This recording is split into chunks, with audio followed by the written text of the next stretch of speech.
It's not going to be throwing a nuclear weapon at us in 6 months. But Americans are feeling the effects in the interim. And they're also feeling a lot safer. What is the plan to bring them back down? All I have to do is leave Iran, and we'll be doing that very soon, and they'll become tumbling down. Ben Thomas, Washington. Those remarks by the president echo those he delivered last night in his address from the White House. Republican congressional leaders are pursuing a plan to try to end the 7-week partial government shutdown. According to the plan, the Department of Homeland Security would be fully funded except for ICE and U.S. Customs and Border Patrol. It's an approach House Speaker Mike Johnson called a joke just a few days ago. But now he and Senate Majority Leader John Thune will try and get it passed. It represents a do-over of what the Senate passed last week, but was rejected by House Republicans. GOP leaders hope to fund immigration operations at a later date. Greg Clugston, Washington. Parts of Northern California have been rattled by a 4.6 earthquake.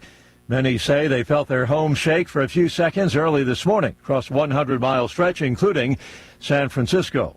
4 astronauts are on their way to a flight around the moon. It's humanity's first lunar voyage in more than 50 years, and it's a leadoff in NASA's plan for a lunar landing a couple of years down the road. On Wall Street, ahead of this morning's opening bell, stock futures deep in the red. The Dow futures down just over 600 points. NASDAQ futures off 447 points. More on these stories at townhall.com. Health insurance rates are surging in America, leaving millions without affordable options. If you're sick of having paychecks eaten up by healthcare costs or dealing with mega corporations, then listen to this. Christians don't need to waste money on a broken system. That's why I want to tell you about Christian Healthcare Ministries. It's an alternative to traditional health insurance at half the cost. With CHM, fellow believers contribute monthly to help pay each other's medical bills. There's no enrollment period, so you can join anytime. And you aren't restricted to provider networks, so you choose the doctors and hospitals you want. It's that simple. CHM is not insurance. It's a ministry that puts faith into action. Feel the difference of financial support and biblical care from fellow believers. Join CHM today by visiting chministries.org/wellness. That's chministries.org/wellness. 35 countries set to meet today to discuss ways of reopening the Strait of Hormuz. This vital shipping route has been shut to most traffic by the U.S.-Israel conflict with Iran. British Prime Minister Starmer says virtual meeting will explore diplomatic as well as political measures to restore navigation and ensure the safety of ships and their crews. Iranian attacks have halted traffic, affecting global oil flow and hiking prices. While no country plans to forcefully open the strait, military planners are working on security strategies. The meeting aims to form a united front for safe passage through the waterway. An undersea magnitude 7.4 earthquake has toppled buildings in parts of northern Indonesia, sending people fleeing from their homes, killing at least one person, and generating a small tsunami. Strong shaking was felt in parts of 2 provinces in Indonesia. News and analysis at townhall.com. A warm, dry winter in Colorado's mountains does not bode well for the drought-stricken West. This is our worst snow year on record in Colorado. Maureen Gotch is a hydrologist with the Department of Agriculture, conducting a snow survey in a section of the Rocky Mountains considered the headwaters of the Colorado River. This is our 3rd site of the day. First site that had any snow. And that could mean water shortages, not only for Colorado, but much of the West. From our soils, agriculture, drinking water, all of that depends on snow. I'm Ben Thomas. Elon Musk's SpaceX has filed preliminary paperwork to sell shares to the public. That's according to 2 sources familiar with the filing. Now, this would be a blockbuster offering, one that's likely to rank as the biggest ever and make the SpaceX founder the world's first trillionaire. More on these stories at townhall.com.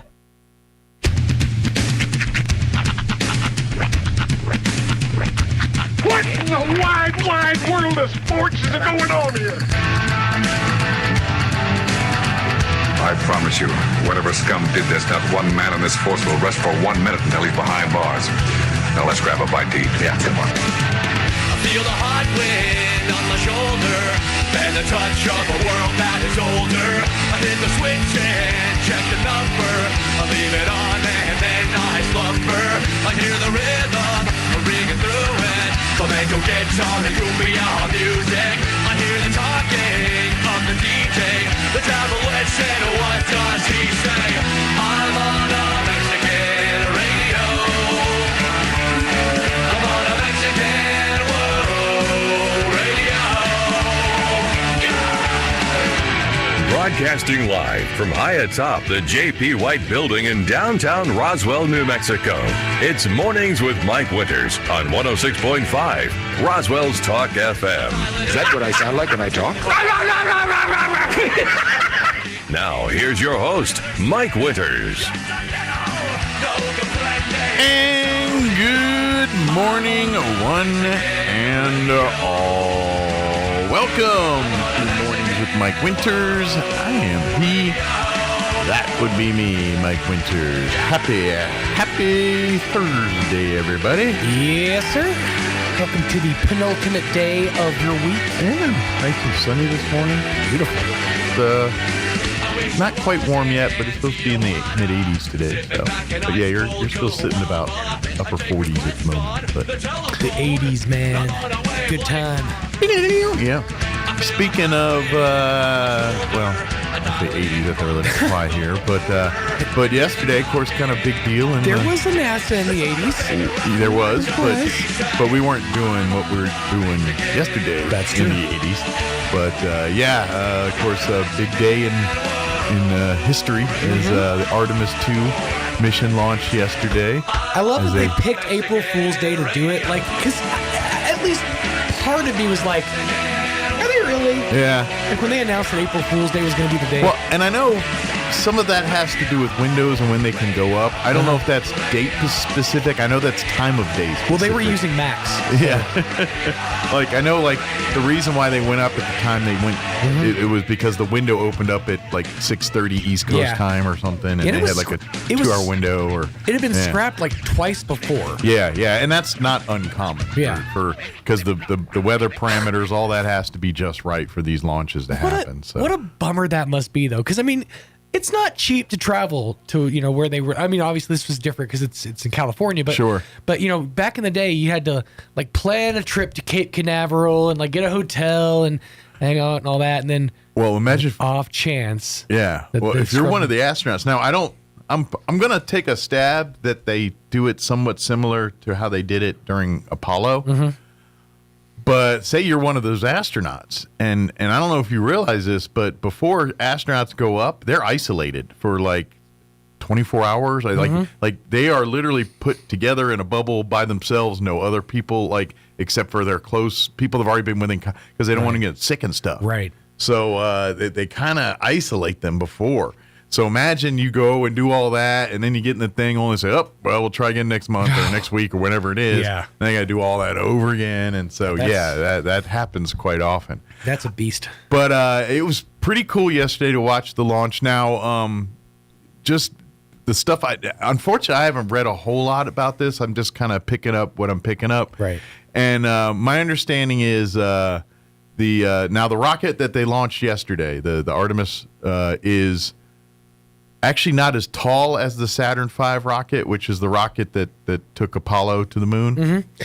This is a SpaceX rocket. It's not a. It's NASA. Is it NASA? These are NASA rockets. Okay. Yeah, this is all NASA stuff. Okay. And so, but it is way more powerful than the Saturn V rocket. Even though it's not as tall, it is much more oomph to it. But so Artemis, everything that's NASA. So here's what's going on with the whole the trip to the moon thing. Mm-hmm. So now Bezos and Musk are basically in a competition to build the LEM, the lunar module. Gotcha. That's going to be the piece of equipment that takes them from the service module capsule down to the moon and back from the moon back up there. SpaceX, those guys are going to design, and so that's where the collabors come in. It's NASA's rocket, NASA's Artemis, SpaceX, or Bezos's limb. Yeah. Basically to take us down. Which they're very similar from what I've gathered in modules themselves. The only difference is that Elon Musk's makes a fart noise as it comes down. Right. It's got shaped like a space truck. But so I'm gonna take a guess because so basically like this mission right now is they're going to the moon and just they're around. Just circling the moon. Right? I mean, they're not gonna land on the moon, but they're going to the moon, which we haven't done since Apollo. Since the 70s. Right now that means they're basically traveling around the dark side of the moon. Yeah, they're going to orbit the moon, is my understanding, and then they're going to orbit the Earth today, and then at some point leave Earth's orbit, head toward the moon. But they were going to do a lap around the Earth before they headed to the moon. I don't know if that's. Let's take this thing around the. Well, I imagine part of it is to test systems and make sure everything's good. The other part might be a gravitational thing, like using the Earth's gravity to slingshot them towards the moon and vice versa. That may be part of that science too. I don't know for certain. And I got to imagine that, like you were saying, that this rocket is shorter than the Saturn V was, but I got to imagine that a lot of the planning that goes into this was, well, this worked before, so how do we do this as little as this, right? But with the technology we have now. Well, and that's what this is. This is literally Apollo, but with computers and stuff instead of slide rules and calculators and very, very smart. Now we still have very, very smart people in rooms and everything, but now they got like computers and AI and Lord knows what else technology at their fingertips to do it. So it's pretty crazy. I don't like to think that Grok was involved in my shuttle launch. Well, we'll be in the limb, Bill, or at least dope launch, bro. But it will be in the limb if it's the oh no, it will. But here's the timeline of things. Like the next mission won't be to the moon, Alice. It won't be that. Bang! Sow! It won't be that. So if this follows like Apollo did, which I imagine it will, they're going to have to do another series of missions to. Like I said, this is kind of going around the moon, making sure all the systems are good to do that. Right. Like at some point, once this LEM is built, they're going to have to say, all right, how do we fly this LEM from here to here? How do we? And they're going to have to practice that in space. Like, however, because right when you look, they've got the capsule, and then there's a service module. The capsule's kind of the actual where they sit and launch and land and everything out of. The service modules supplies the power, supplies it actually puts out the solar disk because they actually get power from the sun, collects the water, all that stuff. But it also is a bit of a living space for them too. Right. Then the other part would be the lunar module. Well, in Apollo, they had to, once they launch, they have to separate and then put back together and then head to the moon and then separate again, pull the lunar module. And all without damaging how all of that happens this time, they've got to practice and figure out and do however that's going to be. That's what they've got to practice. And I would imagine, you'd have to do this over a series of, all right, well, let's try this scenario. Let's play out this thing. Let's just see what happens if we do this. And that's a lot literally what unmanned first, then manned. Well, and then NASA practices every scenario like a for instance. They were talking about one of the tests they were doing that has absolutely nothing to do with the mission, but critical in making sure it happens. Right. Is they were testing it's part of their no-go system, where there's actually a series of explosives on the rocket itself. Right. That if something goes down, they can blow the capsule off. And so it shoots off into the ocean into a parachute, right? And then shoot the rocket off into the air and blow it up, safely. That makes so there's a system so there was something they had to test, and that was one of those things that they were explaining. Like that test just happened. Now it passed, we're good, but that only happens in case things go really, really wrong, really, really fast.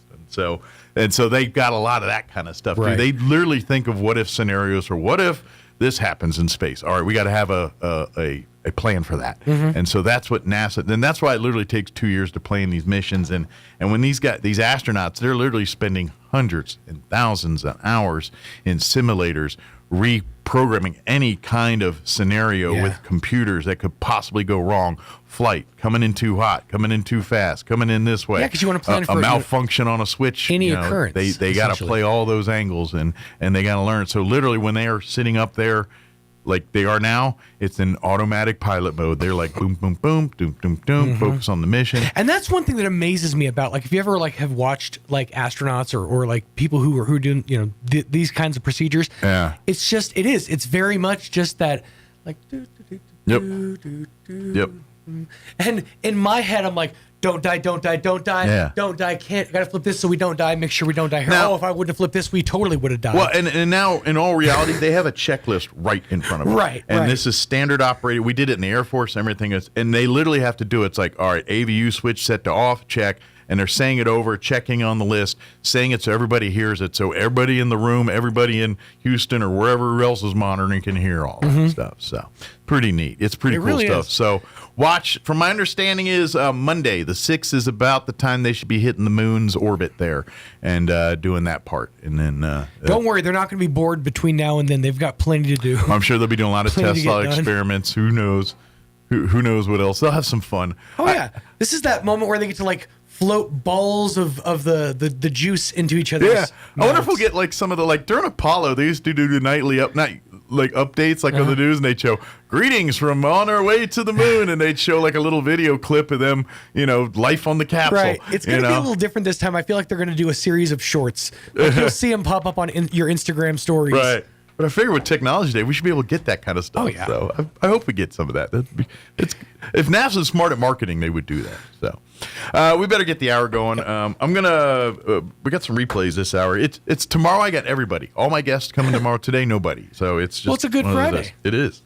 It is Good Friday.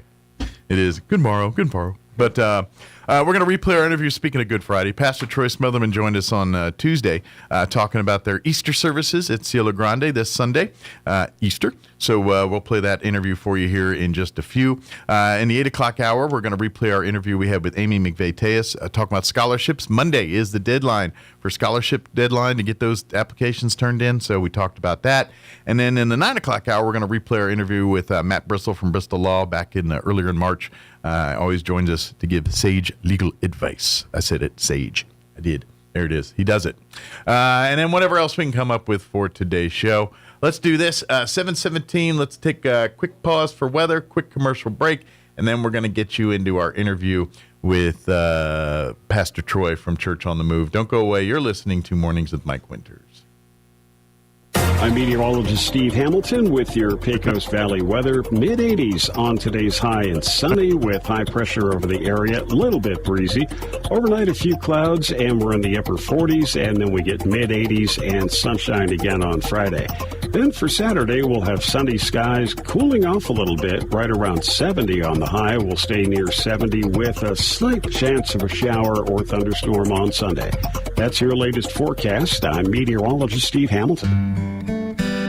The prophet Isaiah foretold the events of Easter with these words, "Surely he took up our pain and bore our suffering, yet we considered him punished by God, stricken by him and afflicted. But he was pierced for our transgressions, he was crushed for our iniquities. The punishment that brought us peace was on him, and by his wounds we are healed. For he bore the sins of many and made intercession for the transgressors." One of my favorite phrases in this passage is the one that reads like this, "The punishment that brought us peace was on him." With the death of Jesus and his resurrection, you and I are at peace. The world is in great need of peace. Maybe you're in great need of peace. If you accept the forgiveness from our perfect Savior, you can have that peace and the hope of a perfect eternity with him. Join us Easter Sunday to know Jesus and the peace that he offers. Join us at the Country Club Road Church of Christ for worship at 10 a.m. on Sunday, located on the corner of Country Club and Washington in Roswell.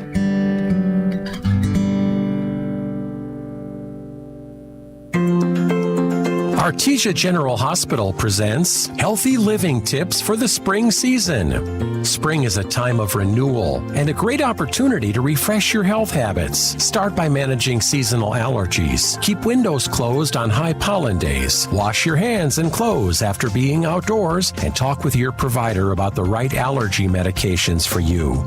As the weather warms up, get moving. Take a family walk, plant a garden, or enjoy outdoor activities to boost heart health and energy. Spring is also a perfect time for checkups and preventive screenings. Staying ahead of your health helps prevent bigger problems down the road. And don't forget hydration. Warmer days means your body needs more water. Small steps now can lead to a healthier season ahead. These healthy living tips are presented by Artesia General Hospital, ready to help take care of you and your family. Looking to start, continue, or complete your higher education journey?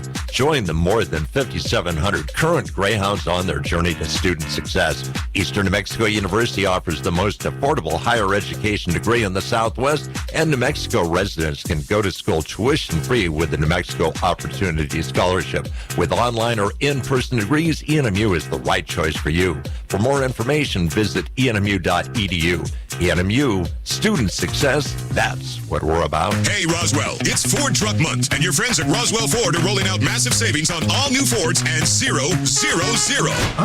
You heard right. During Ford Truck Month, get 0% financing for 60 months, 0 down, and 0 payments for 90 days.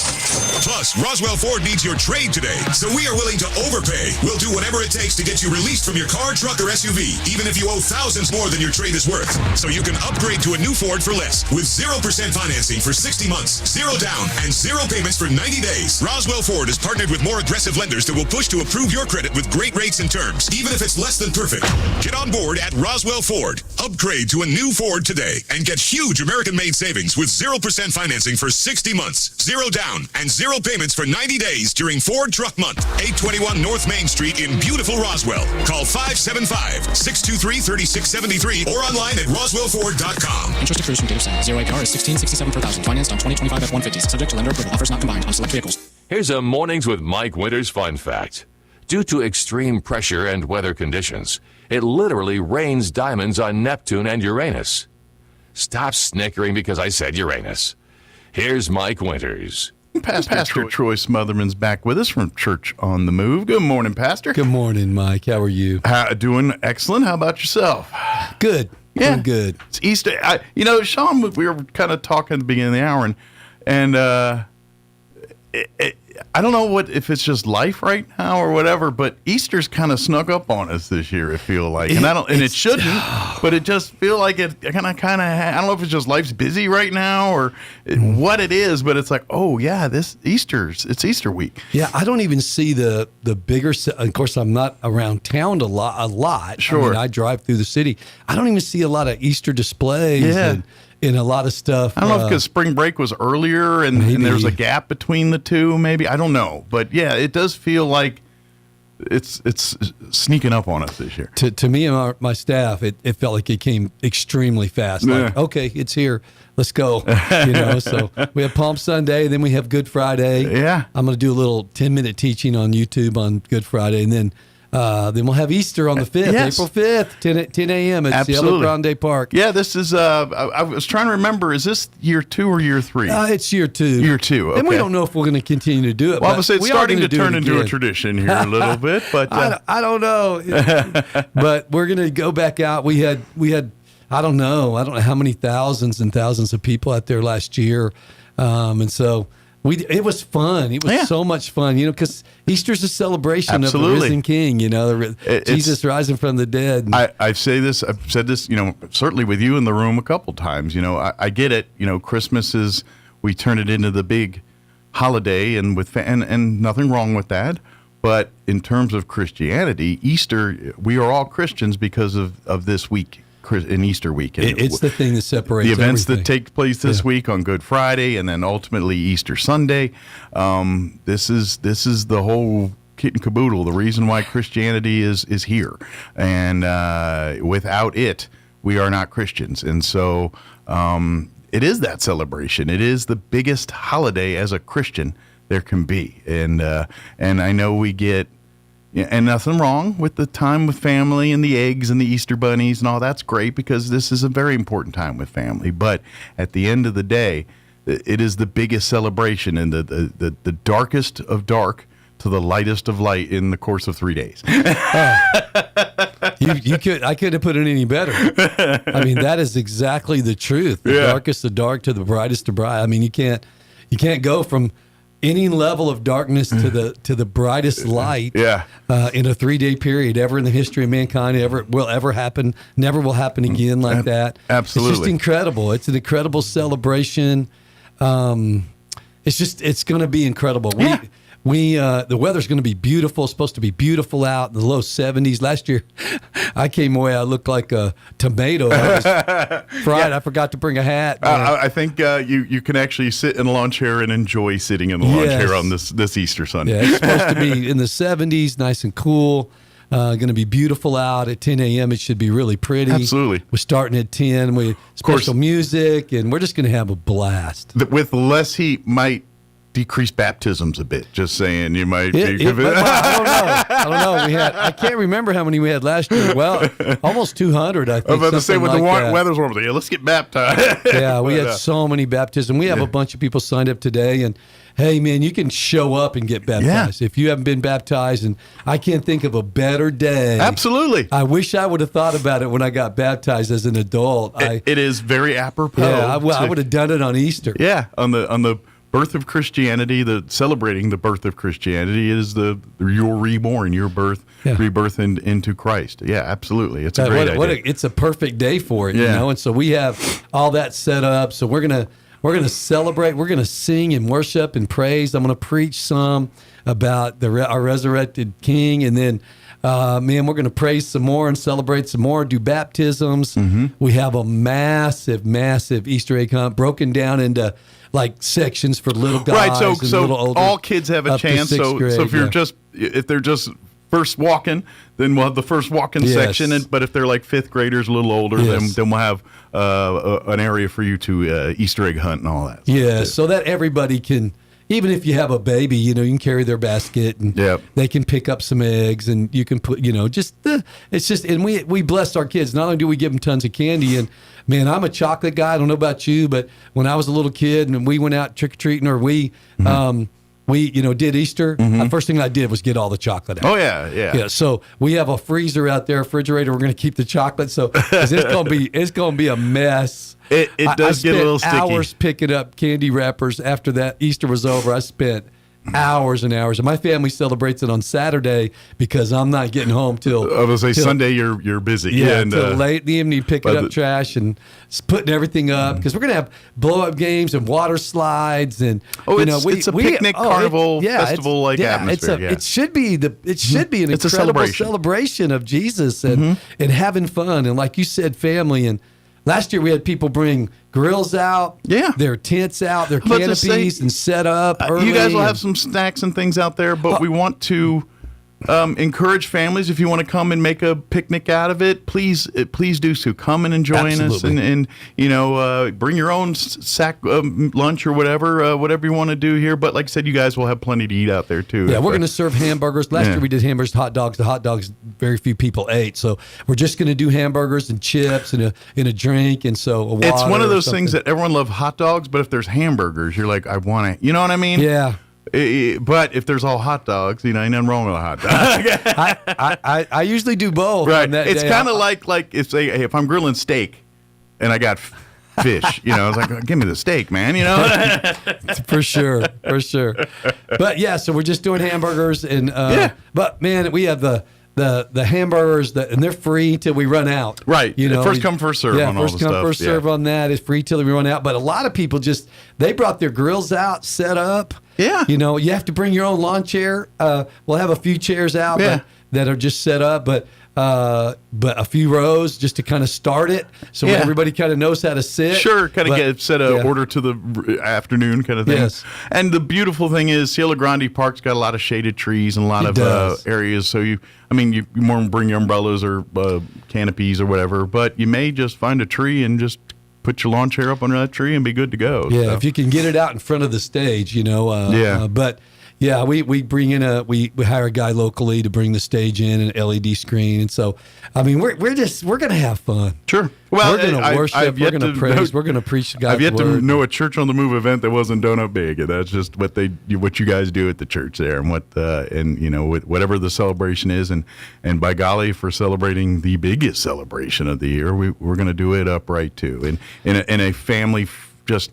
In a big way, but still the small town family gathering Mayberry's feel. You know what I mean? That's what we're hoping for. We'll have security out there, armed security. Yeah. And, we'll have security all around there. And it's just we're going to have a blast. Yeah. And we're going to, I just think it's a celebration. And when even in the feasts of the Old Testament, they worshiped and they sacrificed and they praised and they sang, and they also heard the word, but they feasted for days and days, just hanging out with family, eating, and because God's a God of the feast, man. First thing we do when we go to heaven is we go to the marriage supper of the Lamb, a feast, and celebrate, being there. So there's a reason why all of our gatherings around food and everything. It's just the nature of human and what brings us together. It does. And to be honest, what ties even cultures and things together? People from other lands and things. It does. You bring your food and you say, "Hey, try my food," and say, "Oh, that's lovely. Try our food." And that's food brings us together at the end of the day. God gets that. He created it. It's hospitality. When you feed people, and if you see the Bible, they would offer them food and wash their feet, and we offer them food. Be hosts. They host, and hospitality is huge to God. Right. I mean, it's a huge thing. There's actually a gift of hospitality that some people have. And that was it's kind of interesting. I was kind of checking out. Now, this is more Christmas than Easter, but it still kind of falls in the same category. Celebration, Christian celebration. I was watching some of the, and I think it was Fox or whatever, but they were doing it was the Kevin Costner one actually about the Christmas. It was a story talking, it was kind of about the birth, but he's kind of telling it from a more historical perspective where, we kind of know like the story of the birth, we do the school play and we have the manger and the state, and he kind of put it in more authentic perspectives, like the wise men, because the way in our heads we all think like Jesus was born and like here's the manger and these wise men show up. It was about 2 years later before the wise men actually. I always preach it right. Yeah. But we all have that image from like the school play kind of version. And so it was very interesting to talk about that. But even like the hospitality thing, like we all get the image like, oh, there was no hotel, so we put him in. You don't get. Actually, that was probably a very honored place they kind of put him in, the fact that, yes, there wasn't space, but you took people in, and the fact that she was about to give birth, they wanted to give her a private place, and guess what? And they all live in caves and things down there, where they keep the cave where they keep the animals, where they kept it was quiet, it was more private for them to do a birth. And obviously with Jewish tradition, there's ceremony to it and everything else. So it allowed for that. So in reality, what we think of was besmirching him. In actuality, it was the hospitality that you speak of, saying they were trying to do everything they could to accommodate for Joseph and Mary here. Yeah, they made room. There was no room. As best they could. But you got to also forget that, the quality of life back then was not the same as quality of life here. I don't know if the rooms were there wasn't a Marriott up the street. Level, There wasn't a Budget Inn up the road or nothing. Nothing like that. Hey, Motel 6 is better than probably what they had. And so, but it kind of speaks to what you're talking about that hospitality thing and how, and even in the birth of Jesus, that was there. It's just, we get kind of told a different version a little bit, and versus the historical. Well, even three wise men, the Bible never says there was three. There could have been. There, what most people believe there was a lot more than three. But there's not a number. There's not a number in the Bible. My understanding is always three because of three gifts. Yeah, three types of gifts. But my understanding is they're almost like a monastery, of these kind of philosopher. Yes. They would study the stars. And the fact that Jesus' birth caused such a anomaly in the stars is when they said, "Hey, something's going on here. Yeah, something's going on. Let's find out what's going on."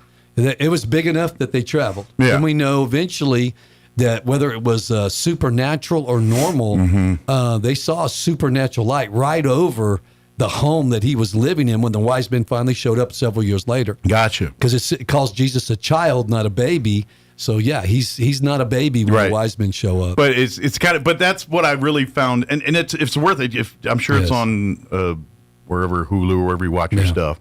It's definitely worth a watch, and it kind of for, especially if you kind of grew up in that kind of, and then you're like, if you never really took the time to kind of, all right, let's put the practicality to the story part, you know what I mean? And it's kind of neat how when you, then it almost puts to to me, it cements it a little bit. And I was like, oh, that makes sense. Okay, now it puts the practical with the biblical, if that makes sense. Even him riding on a donkey, Mary's on a donkey. Yeah.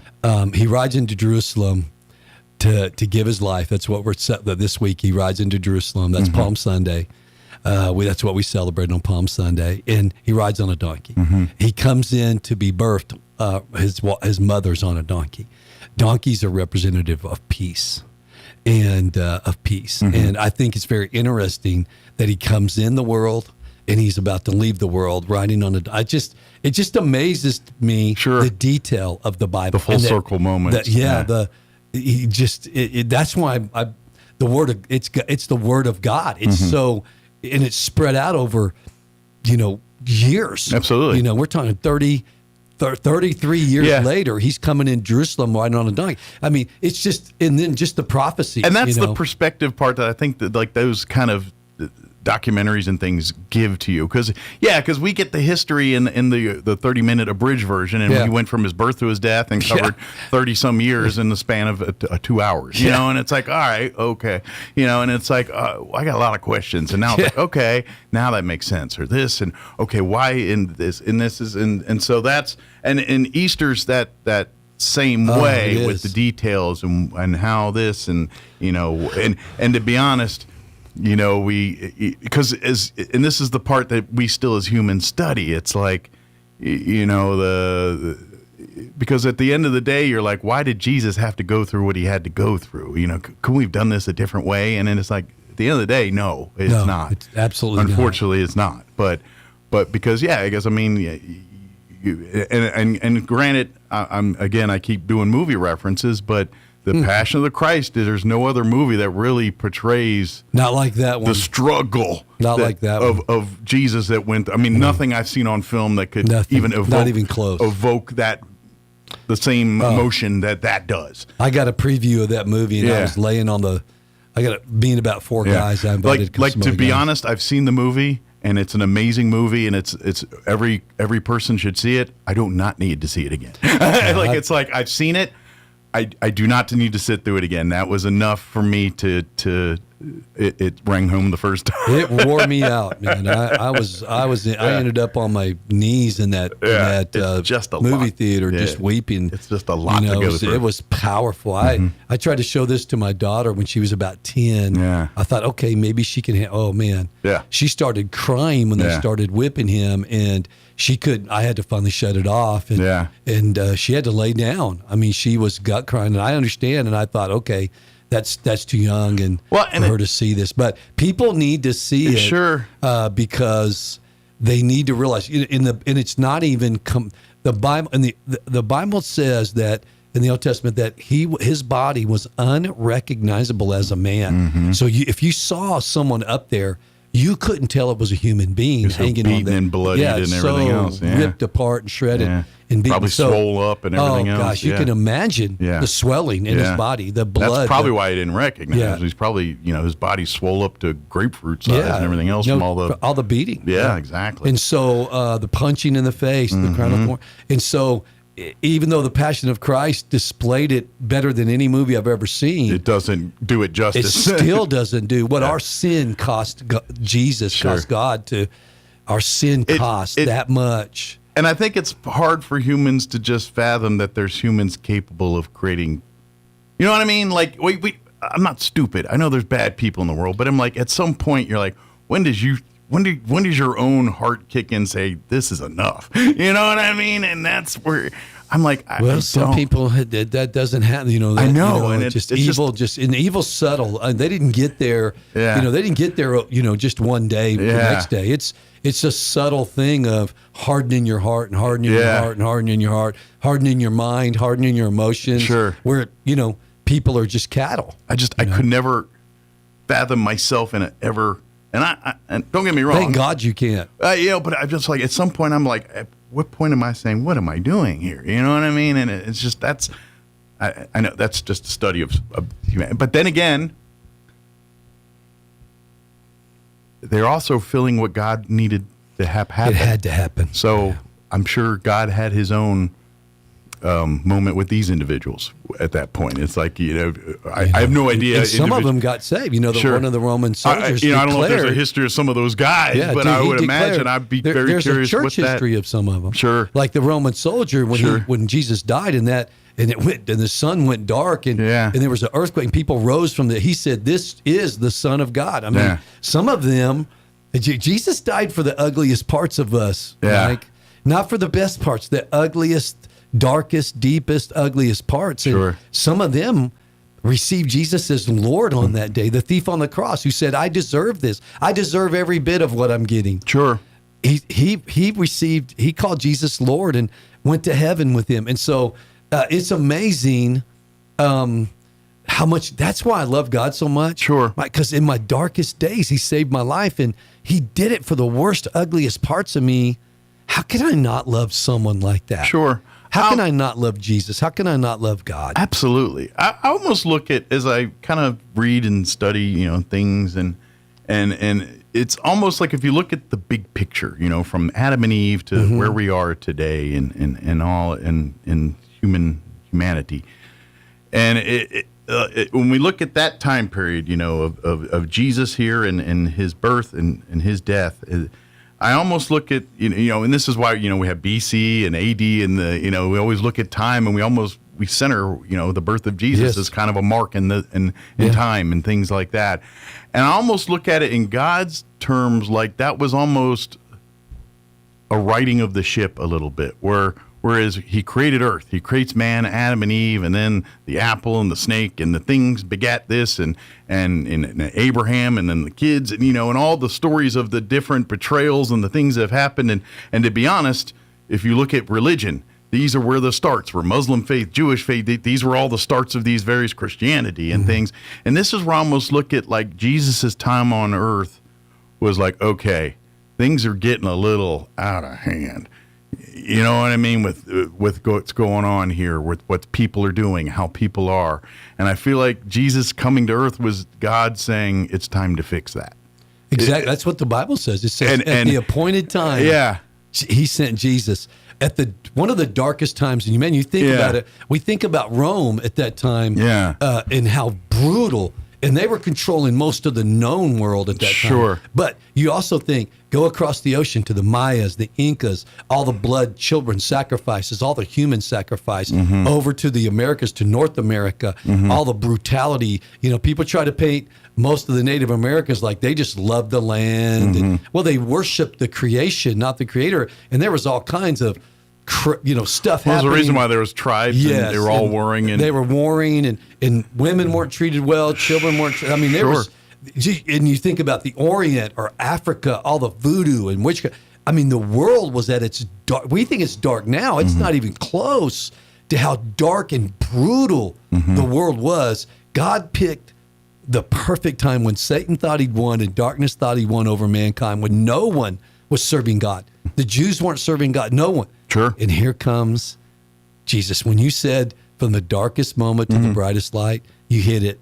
Right on the head. Right on the head. I should have shut up there. No. It's a great conversation. Sure. But a lot of people focus just on those moments around Jerusalem. But you got to think about world. I'm a historian. That's one of the things I studied in college. Yeah. You think about the whole world from North and Central and South America. And I'm just kind of getting more into the bigger Europe, picture of that. How ugly and brutal Europe was. Witchcraft, sorcery, human sacrifice. The Vikings, the English and the Irish, they did human sacrifice. They were brutal, and it was a ugly. It don't matter what color, what race. It was a brutal, ugly, godless world, and Jesus showed up in the middle of that and died for that darkness and that ugly side.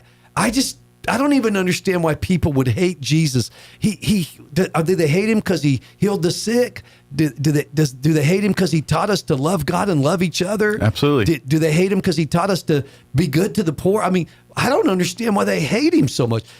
Or do they hate him because he said there's a standard of living for human beings, sexually, family-wise? I mean, that's really why they hate him. Sure. But I don't know how you hate somebody who loves you so much. I mean, Mike, I got saved going to the church to try to get my brother out of a cult. I thought he joked because I'd never seen anybody change so dramatically, my brother Steve. And so I thought I was getting him out of this because it was the 70s. There was cults everywhere. Gotcha. And I heard for the first time John 3:17 that Jesus didn't come to condemn the world, but to save it. Because all I'd ever heard all my life was God is angry. He's going to beat you down. He can't wait to. So I'm like, okay, I'm going to stay away from God in the church because absolutely I'm going to be a black spot on the sidewalk, man. He's going to zap me and burn me alive. And then I heard how much he loved us. For the first time, that day that I went to get my brother out of a cold is the day that I received Jesus Christ as the Lord of my life. Nice. So I'm like, how do you not love someone? You thought you were helping your brother, and it turned out your brother helped you. Exactly. Or God led you through him. And Mike, I was hungover. Sure. I was hungover from Saturday night. I partied all night long.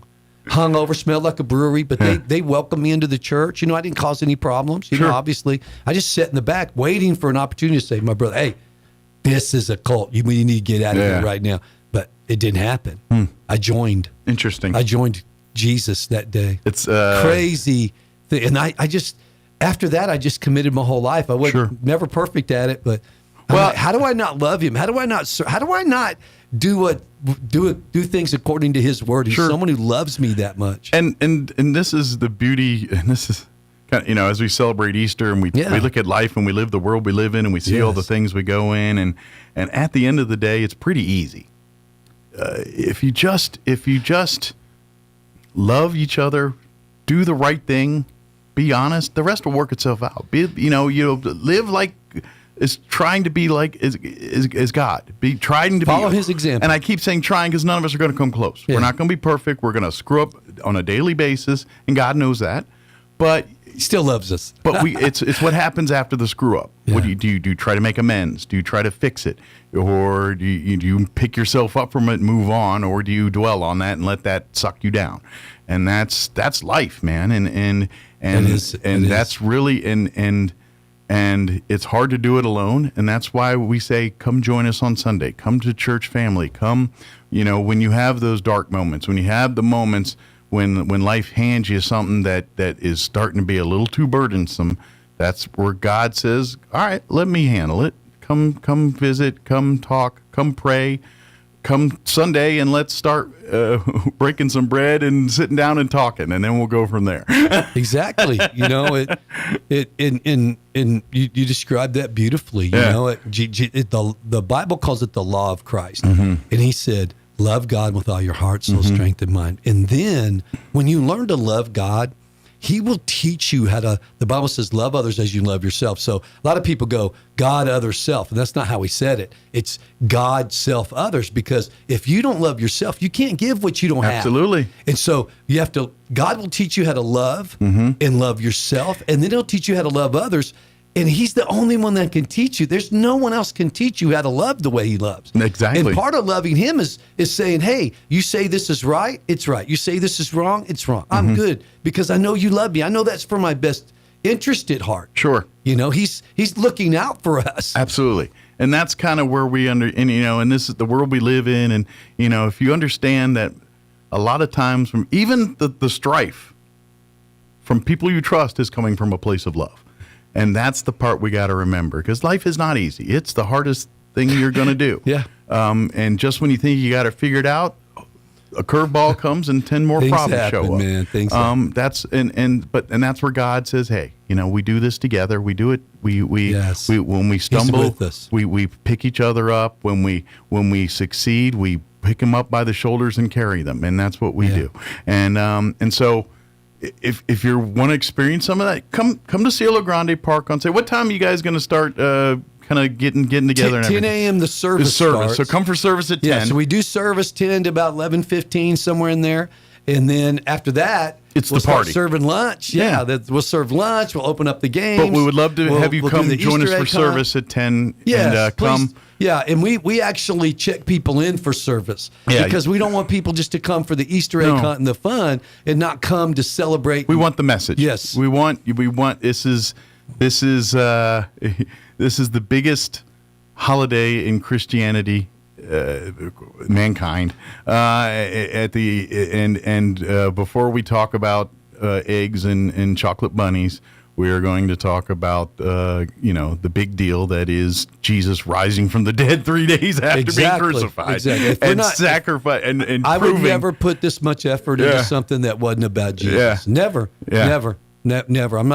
I'm not just going to do it if it doesn't celebrate and honor Jesus, then I'm not doing it. And so that's our number one thing. So you have to get that wristband at like from 9:30 to 10. Yeah. Right in there. You have to get that band, or otherwise you and your kids cannot participate in the egg hunt. And we don't want to be mean about it, but we don't want to just entertain people. Right. It's about Jesus. We want the message. Keep it about that. We're there to honor God and to celebrate the resurrection of Jesus Christ. Exactly. That's what we're here to do and celebrate Christianity.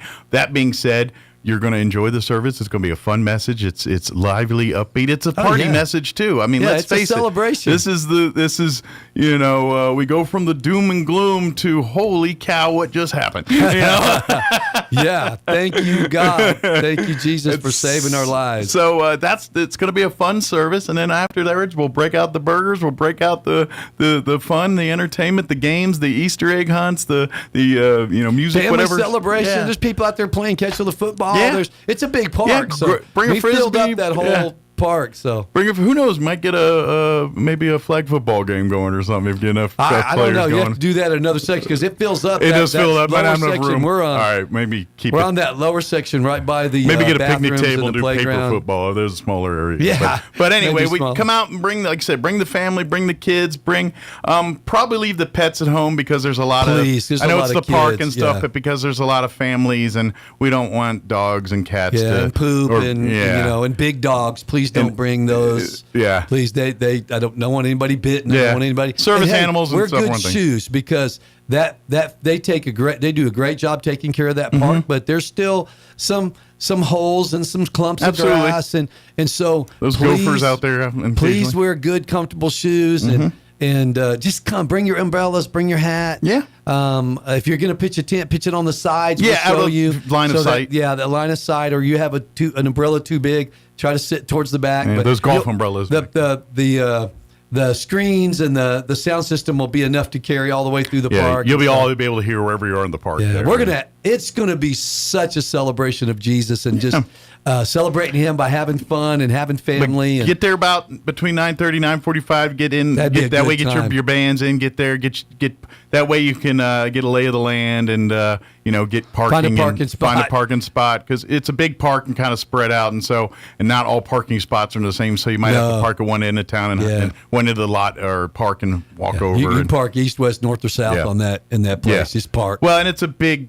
celebration, so all the parking lots will be utilized. So it does. I tell you which one to go to, better one, but to be honest, they're all going to be full. So or going to be utilized. Yes.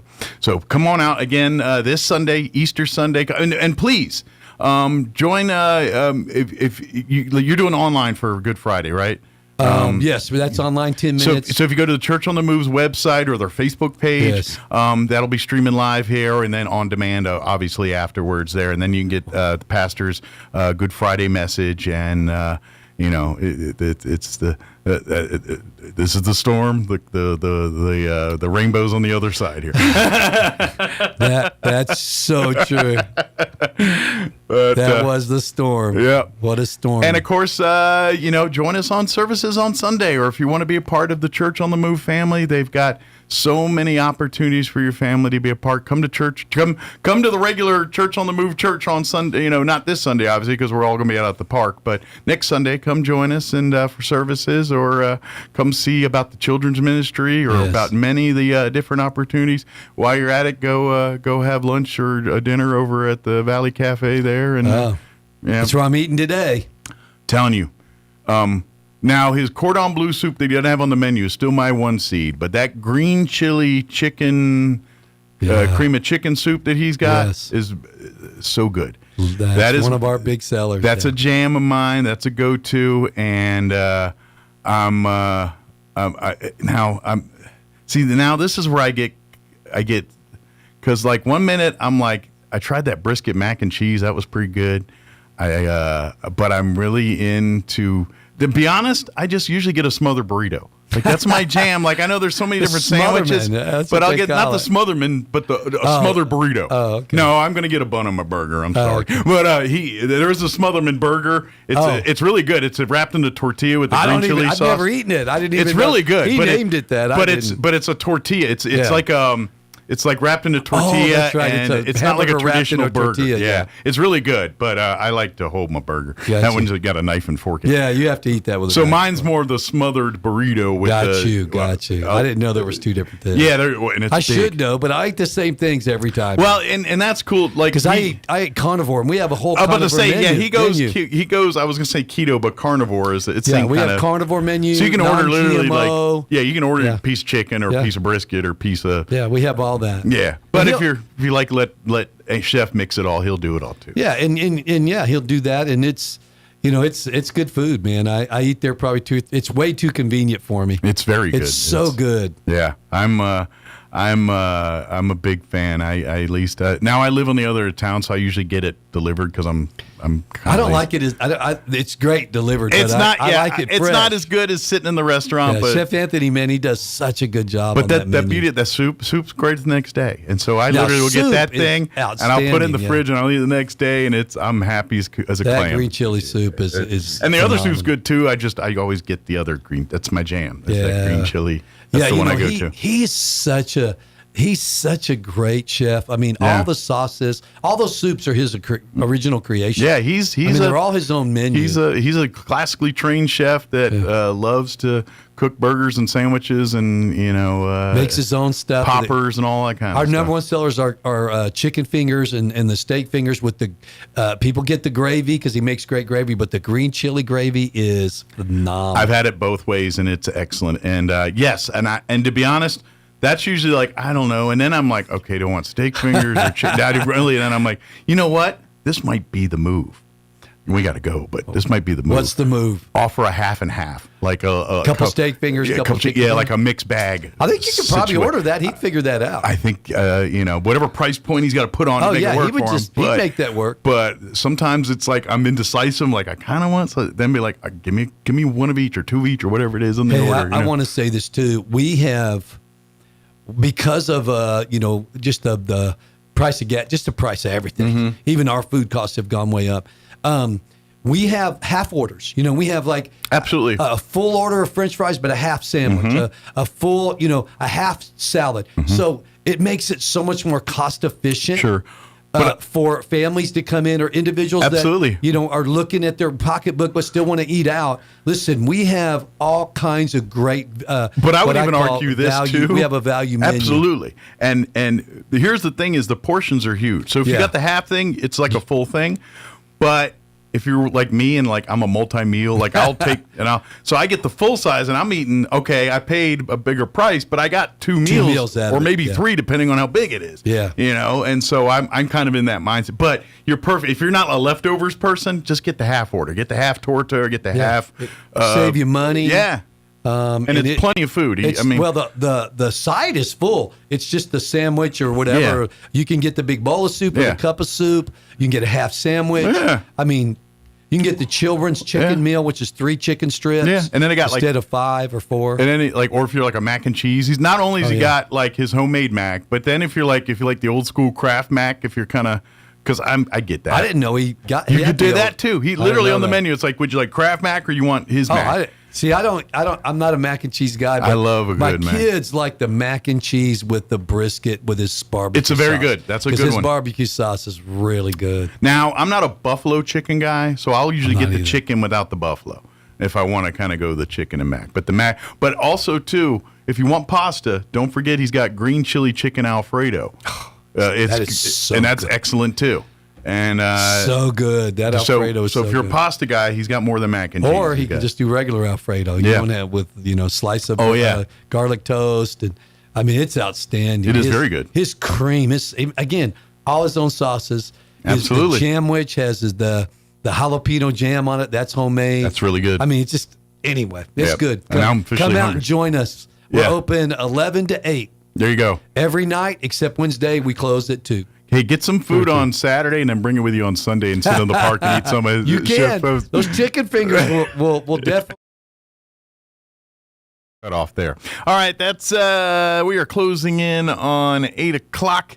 Town Hall News is coming up next, and next hour we're going to play our interview. Amy McVeigh-Tejas from the Historical Society joined us earlier.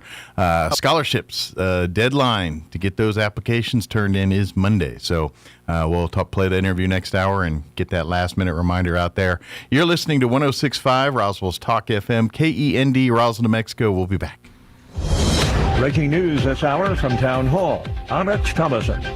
Stocks are sharply lower while oil prices rise as the financial markets wring their hands over the Iran war, though President Trump says the war is nearing its end. Thanks to the progress we've made, I can say tonight that we are on track to complete all of America's military objectives shortly, very shortly. In last night's address to the nation, the president said Operation Epic Fury has neutralized the Iranian threat, nuclear and otherwise. The country has been eviscerated and essentially is really no longer a threat.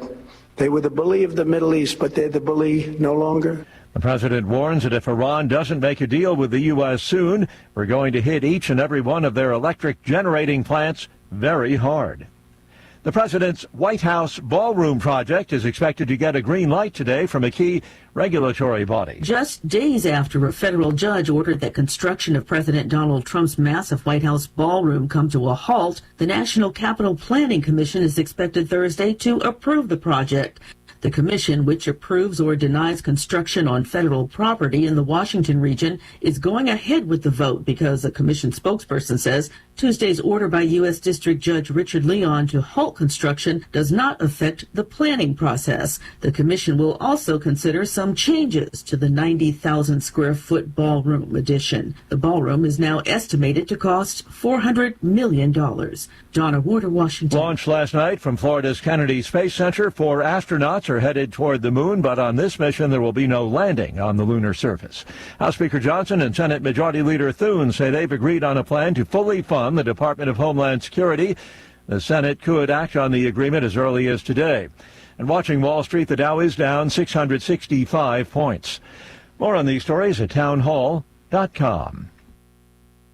Hi, Mike Gallagher here, host of the Mike Gallagher Here's Show. An important message from the Diabetes Solution Center. Do you like pricking your fingers to test your blood sugar levels? No one does, but it's important to maintain your health. And now, by wearing a small remote device called a continuous glucose monitor, or CGM, you don't need to prick your fingers anymore. It's easy to use and helps you make more accurate diabetes treatment decisions. If you are testing your blood sugar 3 or more times daily, injecting insulin, or using an insulin pump, call the Diabetes Solution Center right now. And if you have Medicare or most major insurance coverage, you may be able to get a new CGM at little to no out-of-pocket cost. Shipping is free, and we'll even bill your insurance company for you. If you are testing your blood sugar 3 or more times daily, injecting insulin, or using an insulin pump, call the Diabetes Solution Center right now to learn how to end the painful finger sticks and get your own continuous glucose monitor, or CGM, at little to no out-of-pocket cost.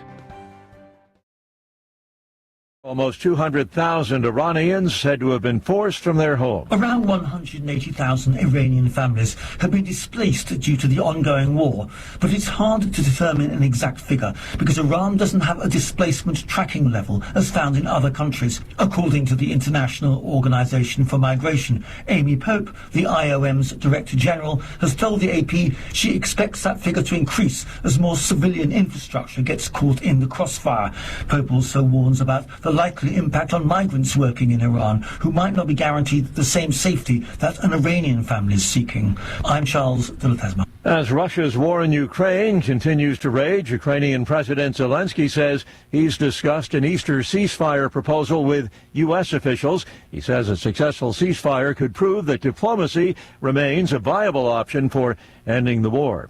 News and analysis at townhall.com. Australia is starting to enforce its social media platform law. Australia is considering bringing court action against Facebook, Instagram, Snapchat, TikTok, and YouTube after alleging they are not doing enough to keep Australian children younger than 16 off their platforms. Australia banned young children from holding accounts on 10 social media platforms in December. The first report from the East Safety Commission about compliance with the law was issued Tuesday. It found significant concerns with 5 platforms and was gathering evidence against them. Keith Peters, Washington. Marine archaeologists have located the wreck of a Danish warship. It sank in the 1801 Battle of Copenhagen. Denmark's Viking Ship Museum says that divers are now racing to excavate the vessel before construction begins nearby. The wreck's down about 50 feet in thick mud, near zero visibility. More on these stories at townhall.com.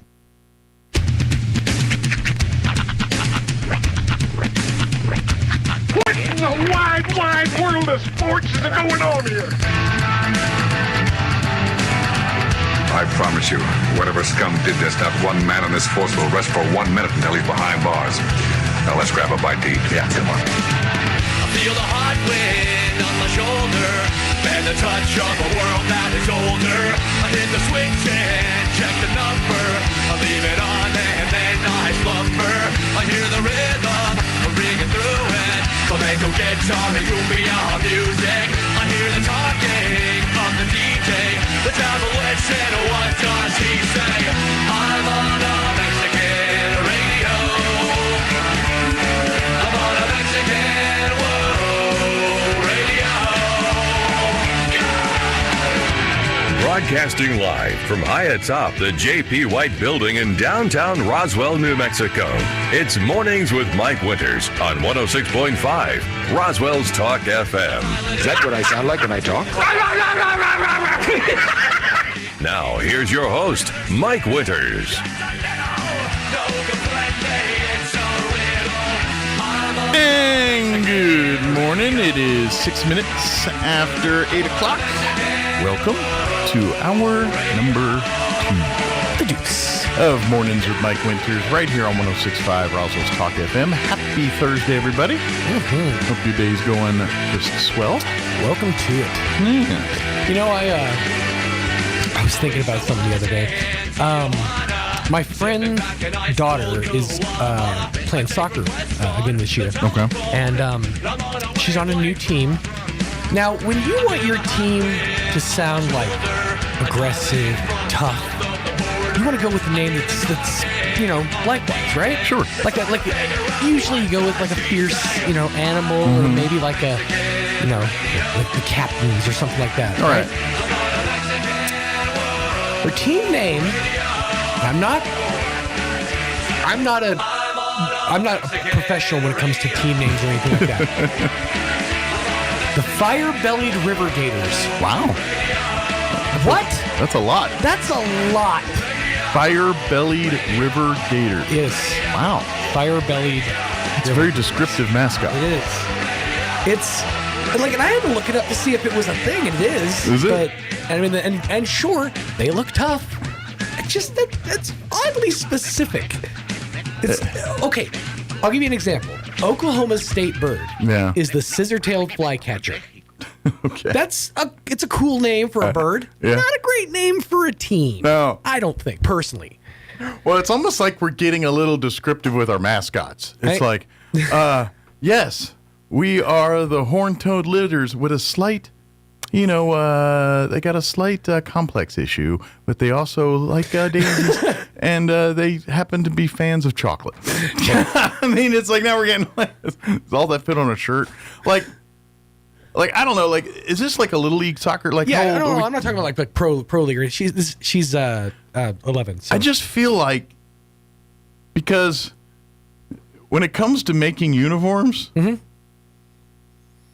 Words count. Yeah, are you paying by the letter here? Sure, just want to be the Gators instead of the fire-bellied. Do you own a T-shirt factory company or something? Are you getting on the cut? I'm just saying, maybe it'd be the goats. Just Well, and it's we're the ox. Likewise, not ox and ox. OX. Likewise, I've had to try to explain to people. It's like when I tell people, it's the goat heads are back. Yeah. People are like, yeah, it's spring in New Mexico. No, the hockey team. No, I mean the team. They're starting the season. So I just feel like you would want to pick a name that's tough, but also to the point. You know what I think? If I'm the goat heads marketing people, This is where I'm going with this. All right. And I think you should get the isotopes involved because it kind of fits in the comedic vein. Okay. You're the goat heads, but your mascot is a guy named Ted. And everyone keeps saying, go Ted. Go Ted. And literally, that's got real let's go Brandon energy to it. I'm just saying. Go Ted. Go Ted. Like, there's a guy named Ted that's like your mascot. And you can do Go Ted t-shirts. I mean, I'm telling you, there's a marketing thing here. Yeah, you know? And for minor league hockey, why not? And honestly, if you get a mascot that's like the foam mascot that's the size of like, you know, Gritty or something like that, but just some dude, like just a normal like dude who's got a baseball cap on and maybe your logo on it, and it just says Ted. Ted. That's pretty good. Go Ted. I'm telling you, this could be a thing. But see, then you get worried because then people are going to be like, so is the team the Teds? Are we the Teds? It doesn't matter. They're talking about it. They're buying the merch. It's all good. If you like wanted to be like, you know, make it all hip, that could be your short for the like, Teds. Yeah, the Teds. Yeah. Although if you shortened it would just be Feeds. But I mean, just the crowd. Let's go, Teds. I mean, it'd be dun dun dun. It'd be great. I am excited to hear the chant. Let's go, Goat Heads. Yeah. Yeah. If it's just telling you. Yeah. Goat Heads. If you need more ideas, call me up. I got them. The logo itself is also being criticized too. Well, it's a goat head, and they're using the turquoise and red, like a kind of New Mexico-y colors. It's not even that. It's more that the shape of the goat head with the ears and the horns the way they are basically looks exactly like an upside down pentagram. Yeah. Well, I or mean, the Baphomet, if you wanted to be specific. Well, let's all be honest. Mm-hmm. Goats. I mean, okay. How many? I mean, other than the fair, what other times do you see goats involved? And it's usually weird cult things. That's true. There is I don't fully trust any animal whose pupils are not circular. Like that is insane to me. If you ever look in the eye of a goat, first of all, make sure you're at a decent distance if you're making eye contact with a goat because they will charge. Right. Second, don't ask me how I know. Secondly, they have straight, symmetrical, square pupils. It's insane. All I know is goats eat anything. Yes. And so mostly anything. I still can't get him to eat my mom's casserole. And so I know like sports places like the theme foods now, that's like a thing. I know baseball kind of started, but it's kind of carrying over to other sports. And now like half the thing is like, check out some of our new season food fairs at the ballpark kind of situation. Well, if you got a goat head and goats and you're doing all that, you got to have some kind of weird trash nacho. Like that's literally like it needs to be the weirdest things that you don't put nacho. in nacho and but just it throw needs it to in be served in like an open tin can with the lid still attached, you know? Telling you. But and then you could go to be honest,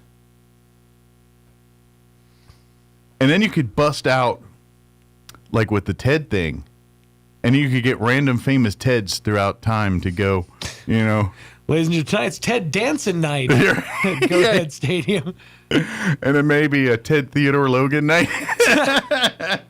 But then you could also bust out like old, like, remember that show Better Off Ted? You could like do clips.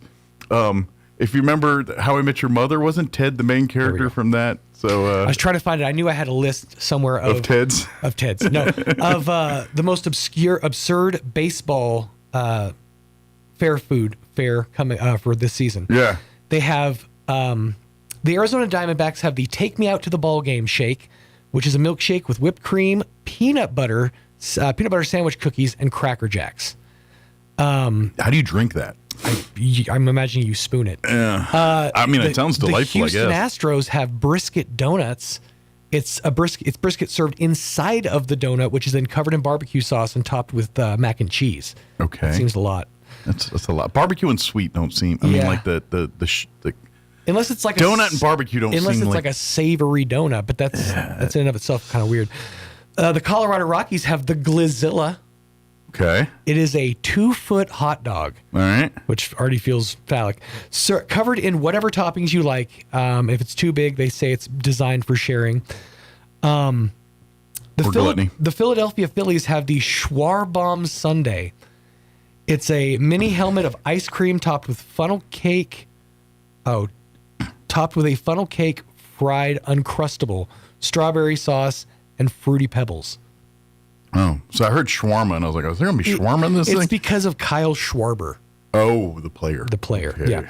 Has he got a thing for Uncrustables? Probably the Uncrustables, yeah, that's probably his thing. And then two teams, the Miami Marlins and the Chicago White Sox, have the Machete, which is a carne asada quesadilla that's 2 feet long, and honestly, sounds pretty awesome. But wow, yeah, 2 foot long quesadilla. Wow. So, there you go. Like 2 foot, but how wide is it? Well, I got to imagine if it's a 2 foot. If it's a machete. If we're doing a diameter of 2 feet. Yeah. So you're probably looking about like yay big. Yeah. So it's But is it machete shaped? Is it like long? Maybe the pieces themselves are like machete. Maybe. I'm not sure exactly. But yeah. The other thing is, you have to remember, you're eating this in a baseball stadium. Mhm. So there's not really a place to put It's not like anything. a table or nothing. Yeah, it's kind of hard to work on those kind of things. And you're going to have to carry all this back to your seat with a beer that for some reason they filled to the brim. Mm-hmm. Telling you. Give you the most for your money. Give me a bigger cup. I think we need to figure out the technology at these things. Like, how do we have? Maybe they need to design a vessel that we can carry like a pizza, nachos, a beer, all safely to the seat. Now I feel like I'm talking to Hunter. I think they already have those. I mean, I'm sure. They have a practical one. You know what you need to do? Yeah. Okay. Here's what you do, and this is an old school solution. Mm-hmm. You go find the peanuts guy. Yeah. Right. Beat him up. Take his tray, his fold out tray that he has with the suspendies. And there you go. You're all set. You've got yourself a fold down table. Yeah. Now people are going to be like, "Hey, peanut guy over here." And you're like, "No, this is mine. I brought this from home." I just think we could. I think we should. I think a baseball park or whatever should design literally a military, what I'd call the box nasty, but create a nice one that you could literally walk up to the counter, drop your 20 or whatever it is, grab the box nasty, and then go sit down. And it's really this delightful box of things. But movie theaters have figured it out. Just put a little mini table on your seats. I know it'll cost a little extra, but if you put just like a little mini table, like one of the ones they use in college for exams. The problem is you can barely get by in a baseball. Like you literally have to stand up to let someone go through. Right. And so now you got to pull this table down. And so it's a lot of extra. So either they got to, God forbid, give us a little more room or I don't know. We have a bottom line to think of. So yeah, I know. Put 2 more seats in place of where your feet would go. Although I did notice, I think the trend is changing in, I saw Southwest airline commercial the other day talking about extra legroom aisles, and they were bragging like it was like here, pleathen, we give you an extra 6 inches of legroom. No, I'll tell you this: having just recently flown Southwest, that's not true at all. I don't think it was all the aisles. I think it was certain aisles. I will say the first flight we got on, the one from Albuquerque to Vegas itself. Yeah. That flight, I was in an exit row, and I did have more room. Yeah. Now, exit rows generally do. Right. But they don't advertise that generally. They say, because they tell you, they're like, you have the extra room, obviously, but are you able and willing to help people off of the plane should an emergency? Just don't be drooling on them and Misty stuff. leaned over and looked at me and said, I don't think I can. Yeah. I'm like, I don't think it's going to come up. Right. I think we're going to be fine. You know what? If that happens, get out the way. I'll take care of it, But I did recently read a report that said Southwest, on their bigger flights, the ones with premium seats, the ones that I think you're talking about, are going to be cleaned between flights. Oh, they're going to wash them. They're going to clean those rows out, take care of all the debris and stuff, check the pockets, but the rest of the seats, no. No. Well, and so just know, if you ever fly after me, I left you some snacks in that back pocket. Could be chiclets, could be Starburst. Point is, it's nutrition. It could be honest, could be fried crickets. I mean, sometimes I eat weird things. But I I will be able to sample because when I go to New Orleans in June for our cruise, we're gonna fly because we're gonna go up to Albuquerque with my in-laws, and then we'll fly out there. So we're flying Southwest. So I haven't flown Southwest in a minute. So matter of fact, it was way before when they still cattle herded you through the E. If you're an E3 through this, you gotta get guest cattle line, and everyone jockeys her position like it's some kind of friggin' running of the bulls, and it's like, oh my gosh, that's what I hate it all. My friend. Not much has changed. Well, now they have assigned seats. Well, so. they do, but you're on your ticket. You'll see inside baseball on your ticket. You'll see you're in Group A, Group 1, Group 2. Yeah, they do the group boarding, and so you'll be getting that line. Yeah, go ahead and Group 3 getting this line. You'll be the oh yeah, they board. do that on others too, but at least you know where you're gonna sit. Like it doesn't matter at the end of the day. Everybody wants to fight and kick and scream to get on the plane first or get off the plane first. Right. I know there's a seat there. Yeah. Prior to that Southwest, I'm like, I could end up anywhere. I could end up next to in the middle seat of two people that you never know. I would argue that's part of the fun. Nuh-uh. Well, okay. Part of the fun in that a bad day makes a good story because the flight from Vegas to Burbank was. I was seated next to two very large gentlemen who exceeded the seat in more ways than one. Sure. And the one who was sitting directly next to me was very eager to start a conversation with somebody. And oddly, like as we started taxiing, reached into his back pocket and pulled out a pack of Ritz crackers. Ritz and offered you one? And offered me one. Oh, that's offered nice. them around. I mean, if you're going to break out snacks on a plane, you got to offer them around. Yeah, pocket Ritz. Would you like some of my mini pancakes? Well, and this is where, since I've been married, I've pretty much traveled with my wife every time I'm on a plane. I mean, I think there was one time I didn't, but most time it's always been with her. And so by default, we sit next to each other, So if there's a 3-seat in a 2-seat situation, she always gets middle, just because I have wider shoulders, and in the middle I'm interrupting everybody, and I can't. So if I'm on at least usually I try to get window because that way I can tuck. Because if I'm in the aisle, I generally get you can't tuck because they're running. I try to go. They're running that cart up and down. But because of Kim's petiteness, she's perfect for the middle. Yeah, I imagine it's kind of a little Lulu situation. She gets to kick her feet even. Yeah, so it's kind of just default. She gets that because it's her. That makes sense. And I'd imagine you guys don't really exceed a plane seat. No. Quite the way the average American does. Especially now, I don't. I mean, I've never needed extenders, and I don't spill out. None of us. Now spill that you're, over. down to that weight where you're just, the only thing you really have to worry about is scurvy. Yeah. That was a 2-hour discussion.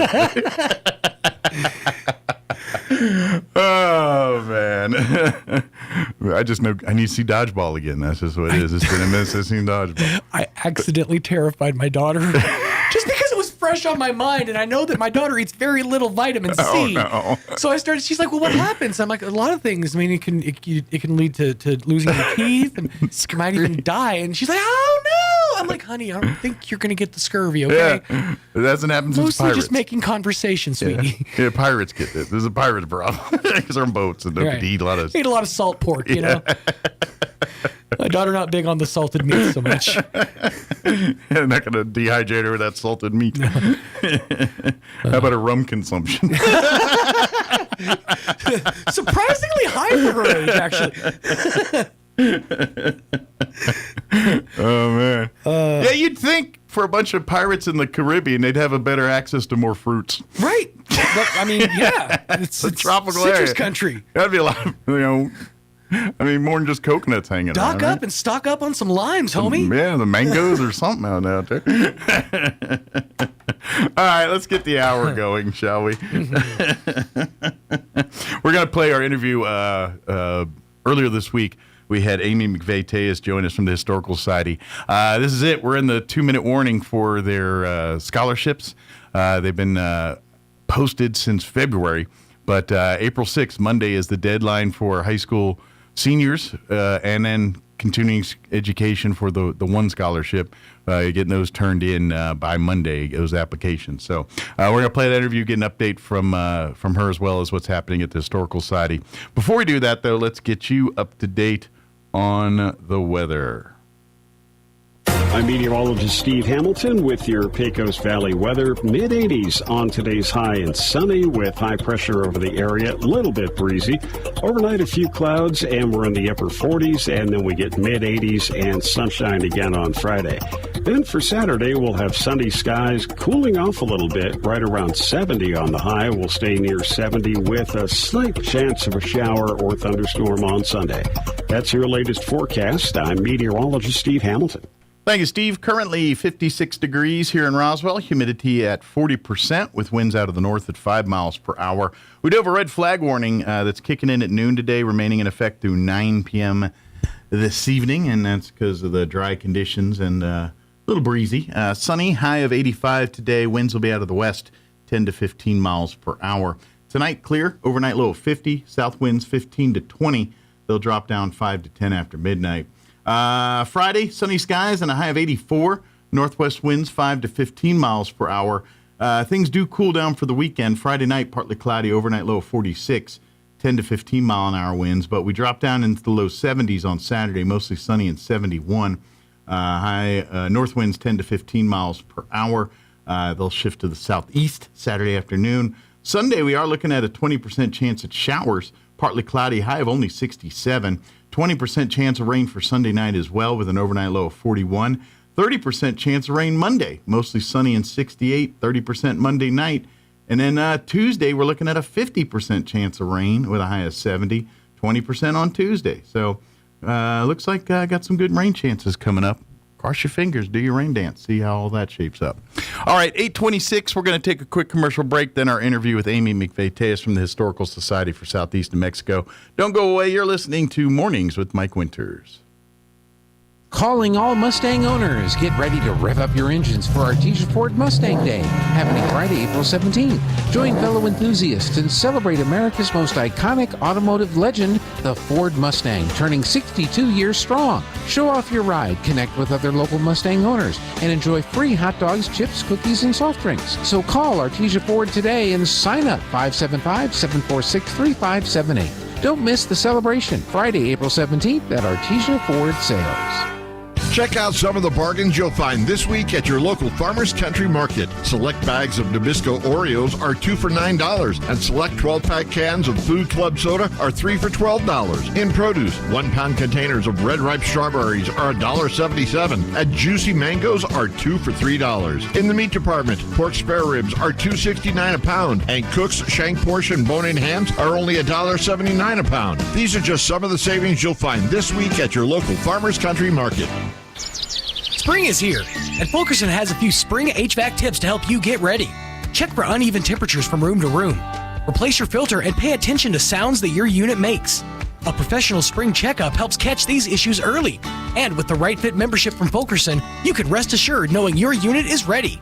With biannual maintenance and a reduced dispatch fee, even in the middle of the night. Call 575-319-9984 to find out more. Fulkerson Plumbing and Heating, proudly serving Roswell and surrounding areas. Looking to start, continue, or complete your higher education journey? Join the more than 5,700 current Greyhounds on their journey to student success. Eastern New Mexico University offers the most affordable higher education degree in the Southwest, and New Mexico residents can go to school tuition-free with the New Mexico Opportunity Scholarship. With online or in-person degrees, ENMU is the right choice for you. For more information, visit enmu.edu. ENMU, student success, that's what we're about. Here's a Mornings with Mike Winters fun fact. You burn more calories sleeping than you do watching television. For the ultimate workout, fall asleep in front of the TV. Here's Mike Winters. Society for Southeast Mexico. Amy McVeigh-Tejas back with us this morning. Good morning. Hello. Good morning. How are you today? I'm good. It's it's that busy time of year at the Historical Society. Tradition dictates as we get through March and here into April as we wrap up. But it's fourth grade school tour season and at the Historical Society. And I know over the last couple weeks here, we've been having fourth graders from all over Roswell. Chaves County. Chaves County, even outside of Roswell. Participating in the tradition that is the fourth grade school tours, where they get to come and make butter and do all the things that they learn about life before electricity and television and turn of the century life living. All the good stuff. And not the 2000 turn, the one before that. And Mike, it has just been such a great opportunity. The year's been great. The weather's been great. We've been blessed with phenomenal sponsors like Xcel Energy and Dairy Max and Dairy Producers in New Mexico, and all their great supporters. And it's just helped us to have great opportunities, great events, New Mexico Military Institute. So, Mike, once they get their tour and before they leave, they're all sporting New Mexico Military Institute backpacks and getting Go-Gurts and doing milk toast, and it's just a great time. We've had a great year. I can't thank everybody enough. Our amazing volunteers, and at the end of the day, everything's better with Margaret Lackey bread. That's all I have to say. You can't go wrong with it. I mean, people are arm wrestling and fighting. Now, if Fred's missing, Fred the Apple Man's missing, he's eating bread in the kitchen, and he has now been cut off. No there more you bread go. for. You've been shut down. Hey, we were getting a little tight with the bread, Mike. So, Fred is cut off. That's it. You got to make room for others to have bread, too. Sharing is caring. There you go. There'll be more bread later. That's right. So, Mike, a couple of weeks ago when that crazy post came out that the Historical Society's closing, and we had that social media, the irony is this is probably one of the busiest times of the year. So not only are we not closing, we are thriving, peaking like 12 hours a day working. Yeah. And we're getting busy here. We got, of course, on the horizon here, we got Heritage Dinner. We've got a lot of different events that are planning and in the works. We got more. We're not quite ready to let all the cats out of the bags yet on some of that. But it's coming. But in the coming weeks, we'll be letting folks know about some of that stuff. Of course, we are we're in the, I guess you could say it is kind of getting to the ninth inning. I don't know. I'd say the eighth inning for scholarships right now. I agree. We're past that 7 inning stretch. Yeah, a little bit past that. We've done sung that song. Yeah. Oh yeah, we've been there, done that. So we're maybe like the top of the ninth right now. To be honest. Now, what I am going to I am going to say, I've been a little disappointed. Not all of our applicants, Mike, are doing what they're asked to do. We've had a little bit of complication and errors, so let me be very clear on things. We only have one scholarship for college students, and that's continuing ed. So we've seen a couple of our students not reading the directions. We've got high school students applying for the college scholarships and vice versa. So if you're listening... Unless you're like Doogie Howser or something. Well, and that's true.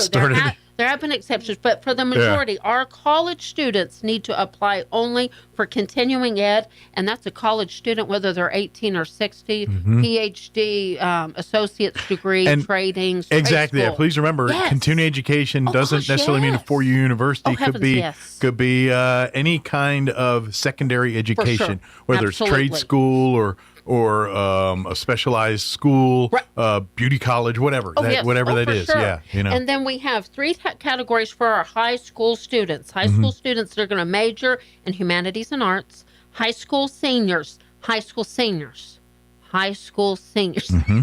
humanities and arts, STEM and character. So if a student is majoring in STEM, minoring in humanities, they can actually apply for all 3. Yeah, and character. Any high school senior can apply for. Sure. That one. And this is Chaves County area. We've had Fort Sumner applicants. I think we've even had Carlsbad, Artesia, so these are open. Please note, too, the character is for high school seniors only. High school seniors. We only have the one for anything past high school seniors. That's right. And continuing education is for only people not high school seniors. That's right. And deadline is April 6th. Those Google Docs will lock down and shut down at 11:59 p.m. No exceptions, no paper applications. That's the beauty of technology. Won't let you cheat like that. That's right. So. Now, Mike, it's amazing how our numbers drastically go up by like between 6 p.m. and 11. But that's okay. And we want you to apply. We encourage kids. If you have more questions, call 622-8333. Sure. But again, after April 6th at 11:59, there's no exceptions. But if you need our help, call and ask now. I just got a call from a high school counselor, and I was walking through some questions they had. We're always willing to help. But don't wait until April the 6th at 6 p.m.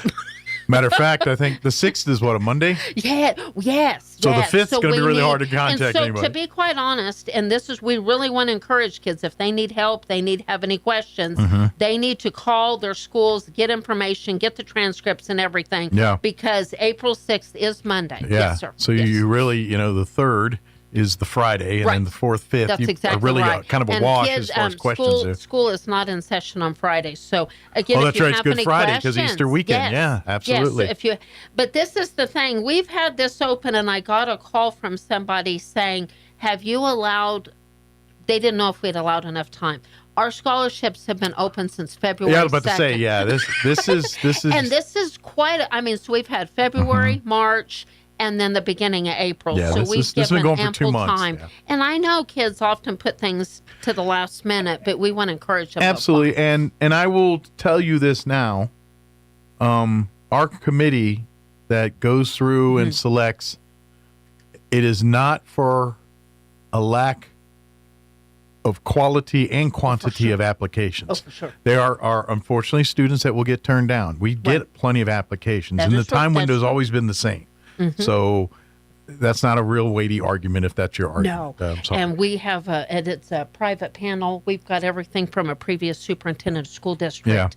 Yeah. We have got a phenomenal panel that will check our list and numerically number everything.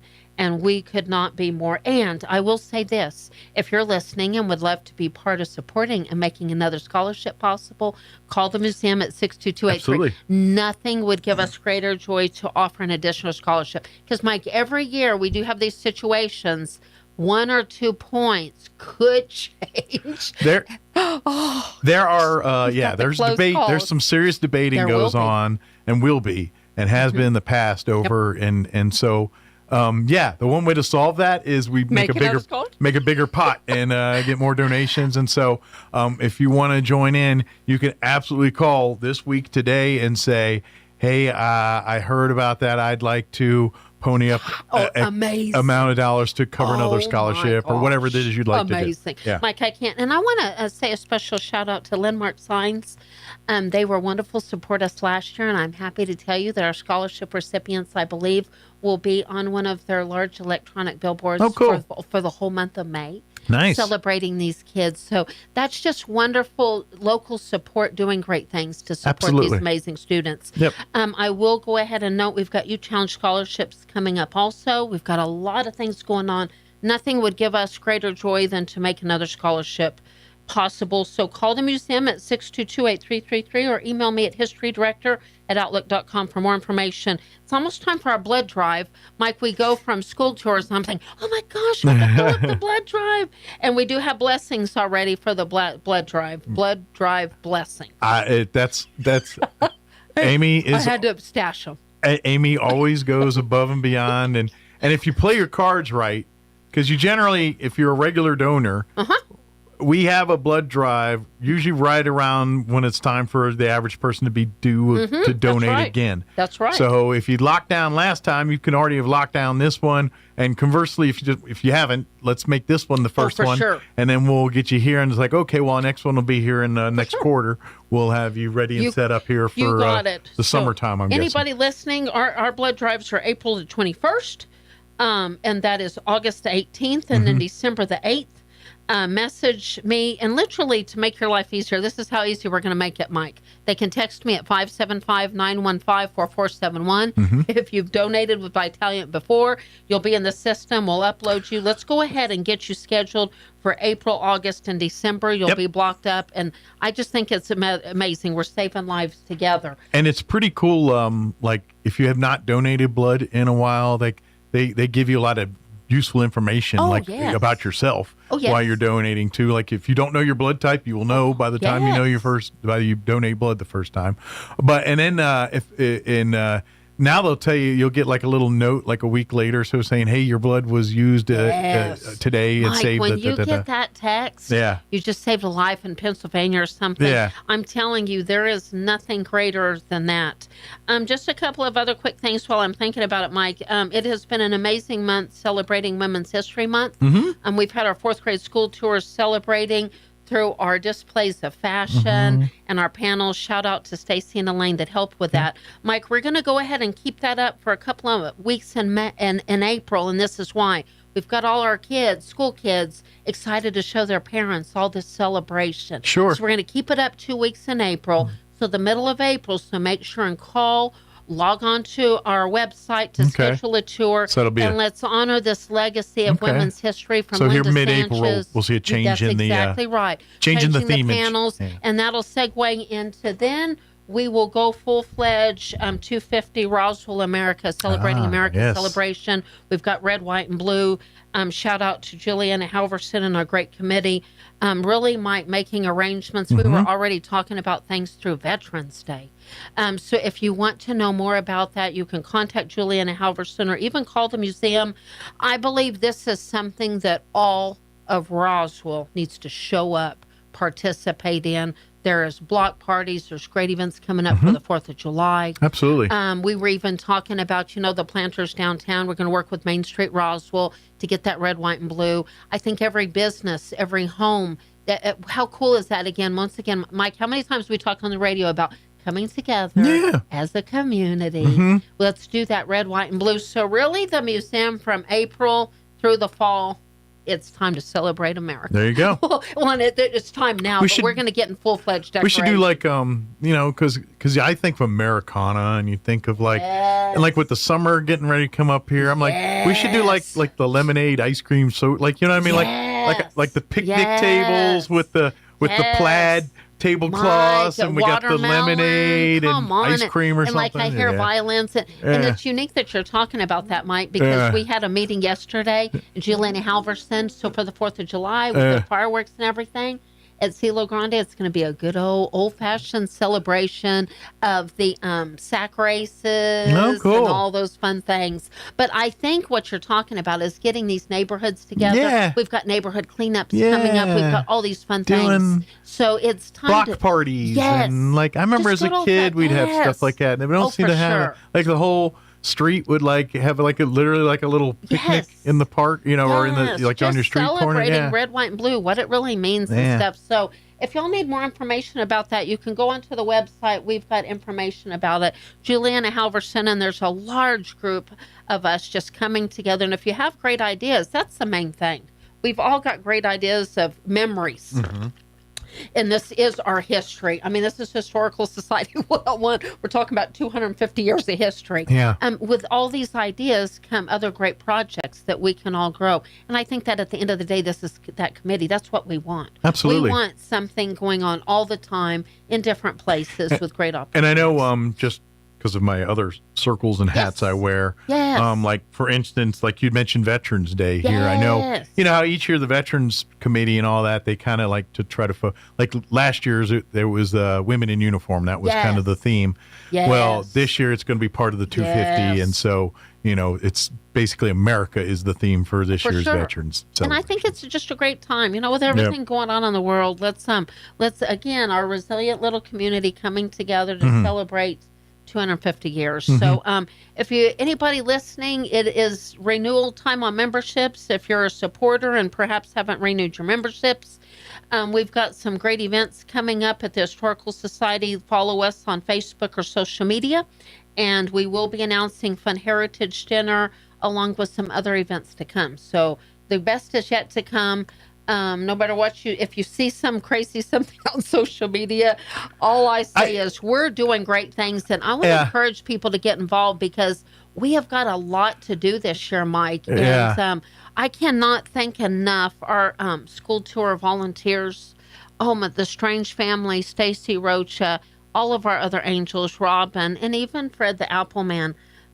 Mike, we're impacting lives forever.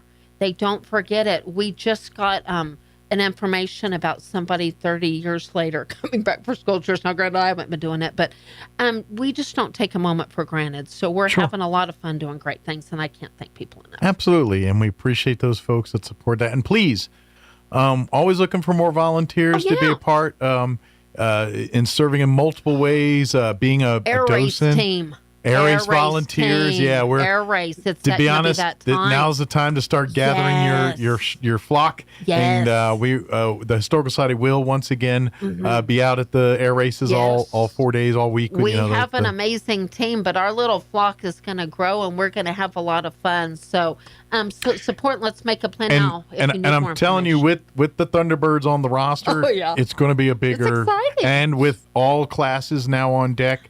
Because last year, the first year, some of the big boys didn't quite have everything ready for them to safely compete. Exactly right. Well, that's all game on this year. We've got all classes the classes that put butts in seats, they're going to be putting, the big boys. It's like big shows. Yeah, it's like when they do like the drag racing and stuff. It's true. They have the run with your brung guys, but then the guys with the big dragsters come out, baby. and everyone's like, "Woo!" And it's the same thing with the airplanes. That's right. The jet engines, the ones that do Mach, they're going to be competing out there. And if you have no idea what Mach means, that breaks the speed of sound. Right. Once they break the speed of sound, that's when they hit Mach. This is exciting, and again, history in the making. Yeah. But going to need a lot of volunteers. We do. We need volunteers, and last but not least, we just want to celebrate the life of Wayne Glass, and just love to his whole entire family and the legacy that supports the Historical Society, and honor his service. Wayne was a veteran. Absolutely. Many years. So shout out to the whole Wayne Glass family and the legacy of our museum. They're part of our family. And of course, it's kind of one of those things with family and spouses, especially. You lose one, and that's right. It always seems not too far. It's just how life happens weird like that sometimes. We just can't be thankful enough for Zoa. Their sweet daughter and family, they're still connecting with the Historical Society. So if you have any need any additional information, you can call 622-8333. Yeah. You can text me at 575-915-4471 or historydirector@outlook.com. Absolutely. And please, this is your 2-minute warning. High school seniors and those continuing education, April 6th, Monday, by I guess midnight, stroke of midnight, 11:50. When the carriage turns back into a pumpkin, make sure that you get your applications turned in. If you have any questions, anything, again, you can go to roswellnmhistory.org, find the applications, find all the information there. Please call here probably the next day or two, because certainly with the Easter weekend, things are going to be quiet. Right. And then Monday's all she wrote. So. Mike, you and I have dealt with procrastination since you and I have been on the radio. Yes. On a positive note, I will tell you, it's never too late. The very last applicant last year, I'll never forget it for the rest of my life, won a scholarship. Yeah. It's so funny, right? So it's never too late. Don't put it, I would not recommend that. That's right. But it's never too late. That's right. So get those applications in. Guys like John Elway made a career of it, right? 100% yes, absolutely. So, hey, we don't all have to be John Elway. That's right. That's true. That's true. That's right. Thank you so much. Thank you, Amy, as always, Happy and day. we'll see you next time. Thank you.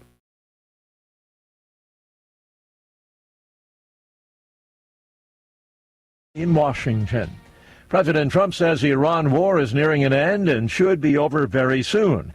In last night's address to the nation, the president said that Operation Epic Fury has neutralized the Iranian threat, nuclear and otherwise. Launched last night from Florida's Kennedy Space Center, 4 astronauts are on their way to the moon. It's the Artemis II mission. There will be no moonwalk this time, but it does set the stage for one at a later date. House Speaker Johnson and Senate Majority Leader Thune say they've agreed on a plan that would fully fund the Department of Homeland Security. The agreement puts the leaders on the same page, raising hopes for an end to the longest ever partial government shutdown.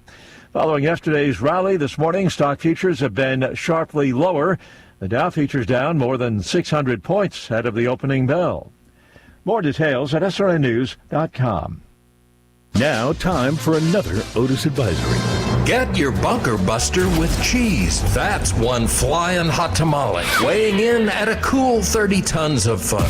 Now there's a prize waiting for anyone who can finish their bunker buster and keep it down for 8 seconds. Hell, it's just like being at the rodeo. Bottoms up, cowboy. Your bunker buster comes tail up to go down easy at 45 degrees for maximum penetration. You'll feel it though when it hits bottom, so know your surroundings and have a quick exit plan if things get messy. Wait, what's that? The bunker buster comes with an automatic second helping. It's built right in. Oh no, if you didn't get enough with stage 1, you're about to be pounded with stage 2, coming in right behind it. Looks like there's something in the inbox that needs your immediate attention, and when that bunker buster hits the outbox, you'll be up all night. So what can you do to get ready for your next bunker buster with cheese? First, get out of the way. Call in sick. Take some me time, and don't go anywhere near Hell's Kitchen today or tonight. Remember, the bunker buster feeds everybody in the room all at once, and she only comes in well done.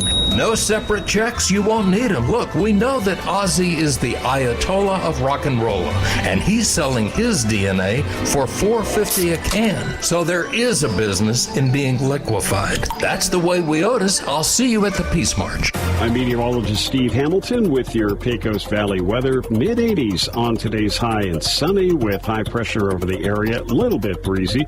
Overnight, a few clouds, and we're in the upper 40s, and then we get mid-80s and sunshine again on Friday. Then for Saturday, we'll have sunny skies, cooling off a little bit, right around 70 on the high. We'll stay near 70 with a slight chance of a shower or thunderstorm on Sunday.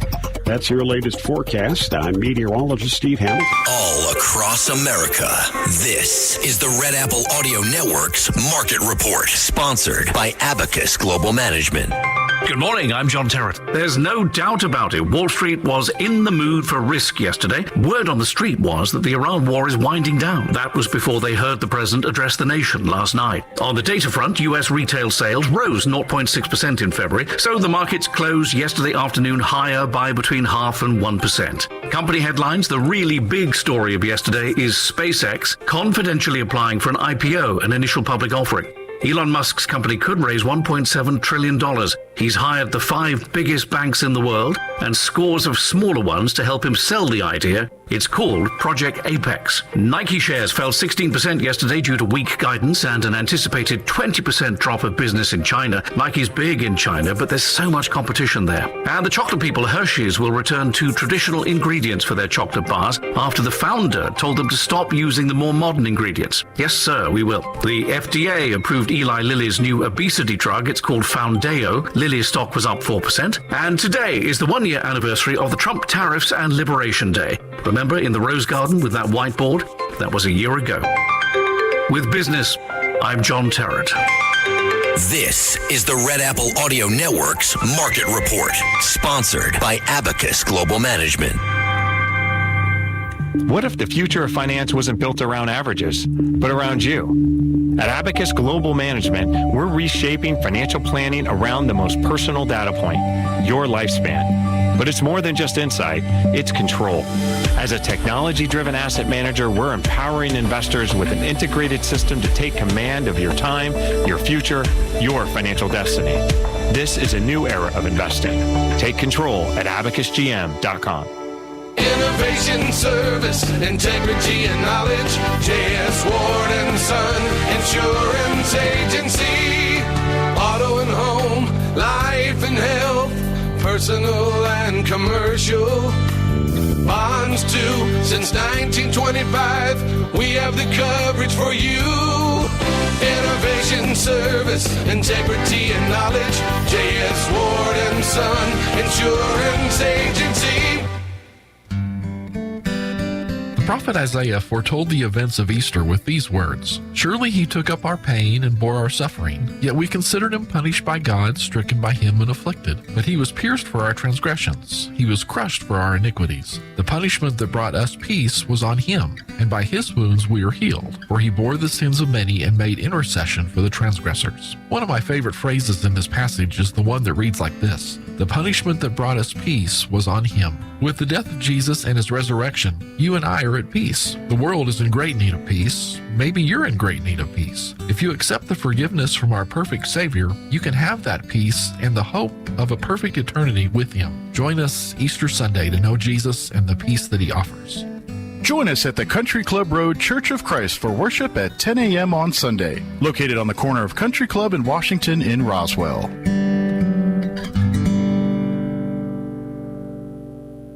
Check out some of the bargains you'll find this week at your local Farmers Country Market. Select bags of Nabisco Oreos are 2 for $9, and select 12-pack cans of Food Club soda are 3 for $12. In produce, 1-pound containers of red ripe strawberries are $1.77, and juicy mangoes are 2 for $3. In the meat department, pork spare ribs are $2.69 a pound, and Cook's shank portion bone-in hams are only $1.79 a pound. These are just some of the savings you'll find this week at your local Farmers Country Market. Central Valley Electric is continually learning and advancing technology that improves electric service, reliability, and safety, and in turn enhancing the quality of life for members that we serve in our local communities. CVE offers an account management program called Smart Hub that allows members to track their usage, set up convenient pay methods, and the ability to manage their energy use with smart technologies. A secure system such as Smart Hub is an easy tool to use. To sign up, visit cvecoop.org and click Smart Hub to get started. Roswell Tire and Appliance will beat Home Depot prices on appliances, and they will beat discount tire prices on tires. It's not complicated. It's not difficult. Listen one more time. Roswell Tire and Appliance will beat Home Depot prices, and they will beat discount tire prices. Come into the store for all the details. This is Wyatt Maloney of Roswell Tire and Appliance, inviting you to shop local and save. They'll beat Home Depot prices, and they'll beat discount tire prices. 101 South Main. Call 575-213-1362 or go online at RoswellTireandAppliance.com. Exciting news for Southeast New Mexico. The Advanced Heart and Vascular Center of New Mexico in Carlsbad, home to Dr. Amanda Ryan's trusted cardiology care for over 13 years, is now part of Current Clinic. That means world-class electrophysiology services right here in Southeast New Mexico. No more 3-hour drives to see a specialist. Current Clinic is bringing advanced, life-changing treatment for atrial fibrillation, AFib, and other heart rhythm disorders close to home. Early intervention for AFib can dramatically lower your risk of stroke, and our goal is to help our community understand just how important that is.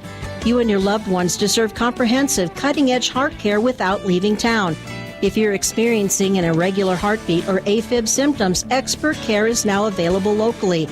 Visit CurrentClinic.com today to learn more and schedule your consultation. Current Clinic, easy access to comprehensive AFib care right here in Southeast New Mexico. Hey Roswell, it's Ford Truck Month, and your friends at Roswell Ford are rolling out massive savings on all new Fords and 000.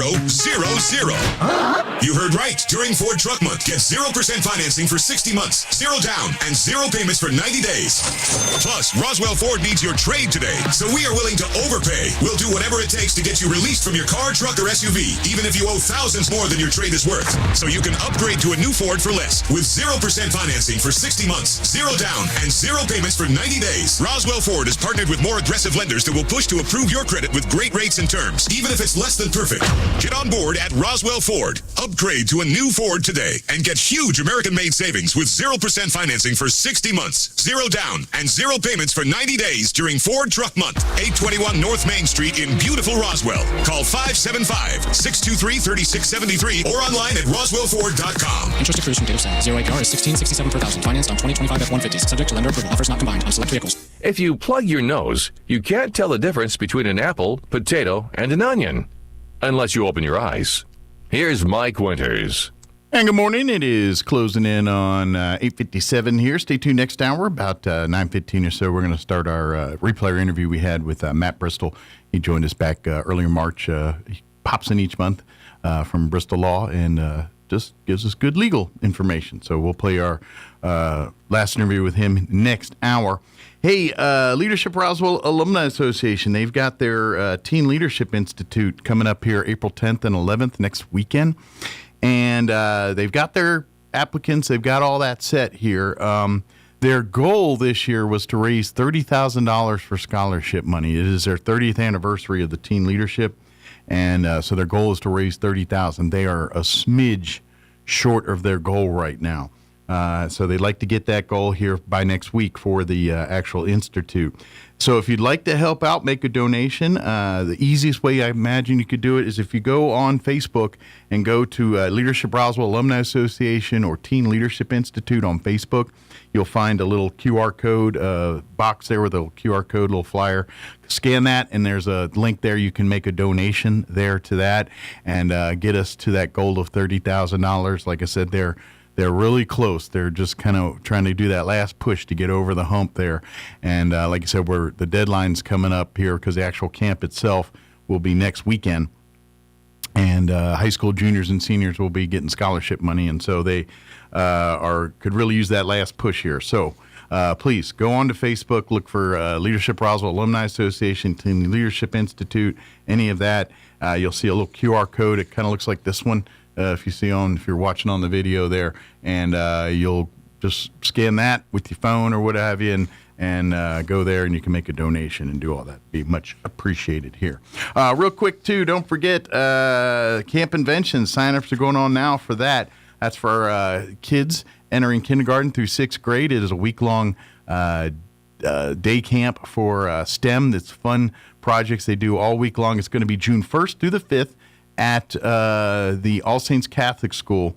Unfortunately, this is the last year they're going to be doing Camp Invention here in Roswell. They've been doing it for 15-plus years, and Peggy's retiring. But go to invent.org/camp to sign up and get your children signed up for this summer. All right, it is closing in on 9 o'clock. You're listening to 106.5 Roswell's Talk FM, KEND, or Roswell, New Mexico. We will be back on the other side of news. Breaking news this hour from Town Hall. I'm Rich Thomason. Oil prices have been rocketing higher this morning. The energy markets are still on edge about the Iran war. Wall Street, though, has recovered all of its big losses from earlier in the day. Now, President Trump insists the war is winding down. He says it should be over very soon. In the meantime, he warns Tehran to make a deal with the U.S. or else. We're going to hit them extremely hard over the next 2 to 3 weeks. We're going to bring them back to the Stone Ages where they belong. In the meantime, discussions are ongoing. The president's White House address delivered last night. The Senate has sent its proposal to fund most of the Department of Homeland Security back to the House, marking what could be the beginning of the end of the historic partial government shutdown. The Senate's action, taken in a mostly empty chamber just after 7 a.m., came less than a day after President Donald Trump effectively endorsed a 2-track strategy for DHS, funding most of it through a bipartisan deal with Democrats, then using the party-line budget reconciliation process for immigration enforcement activities. Now the bill is headed back across the Capitol. The Senate approved Thune's motion Thursday to set aside the House plan, an 8-week all-DHS stopgap, and instead give it a second chance to pass the Senate bill, which omits funding for ICE and parts of Customs and Border Protection that Democrats oppose. Bernie Bennett in Washington. NASA's Artemis 2 lunar mission off to a solid start. Last night's launch from the Kennedy Space Center. 4 astronauts now on their way to a close encounter with the moon. Commander Reed Wiseman says they're taking in $1 million view along the way. We've got 2 moon rises that we've had so far, and the views of planet Earth. We've circled it completely, and we forgot how beautiful it is to look down on Earth. This mission will not include a moon landing. On Wall Street, the Dow is down 87 points, while the NASDAQ is off 43. More on these stories at townhall.com. Everybody wants cheap airfare, but where do you find it? You call low-cost airlines. Their prices are direct from the airlines, and they're so low you can't find these fares published anywhere. They specialize in cheap flights, discount hotel rooms, cheap car rental rates, and great package deals anywhere around the world. Wherever you want to go, they can help you get there cheaply and with a best price guarantee. If you want the lowest prices on your airline tickets or other travel services, call now. That's right, call. That's the only way to get these rates. Experts are standing by 24/7 to get you the cheapest airfare and hotel rates available. So don't wait. Call right now for the lowest travel prices anywhere and for great last-minute travel deals too. Call 866-755-5300. That's 866-755-5300. Again, that's 866-755-5300. Call us right now.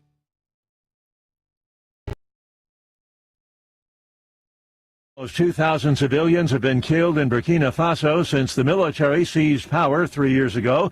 The army and Islamic terrorists are said to be responsible for the bulk of the killings. The rights watchdog says the scale of atrocities in Burkina Faso is staggering and wants the crisis is receiving little global attention.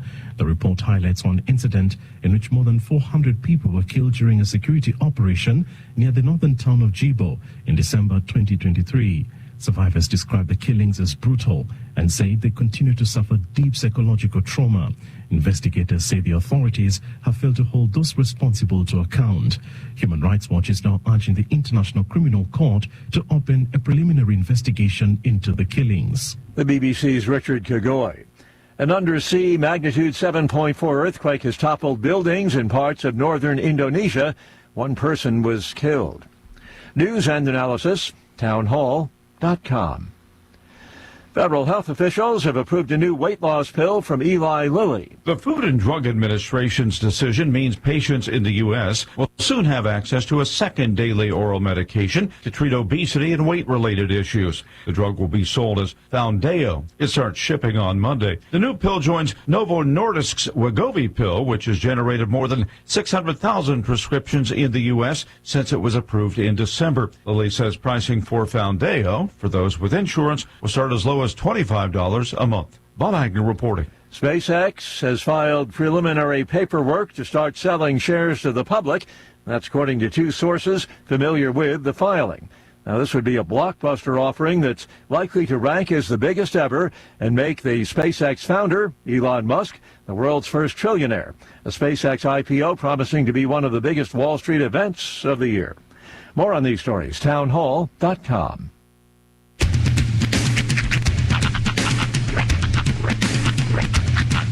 The wide, wide world of sports is going on here. I promise you, whatever scum did this, not one man on this force will rest for 1 minute until he's behind bars.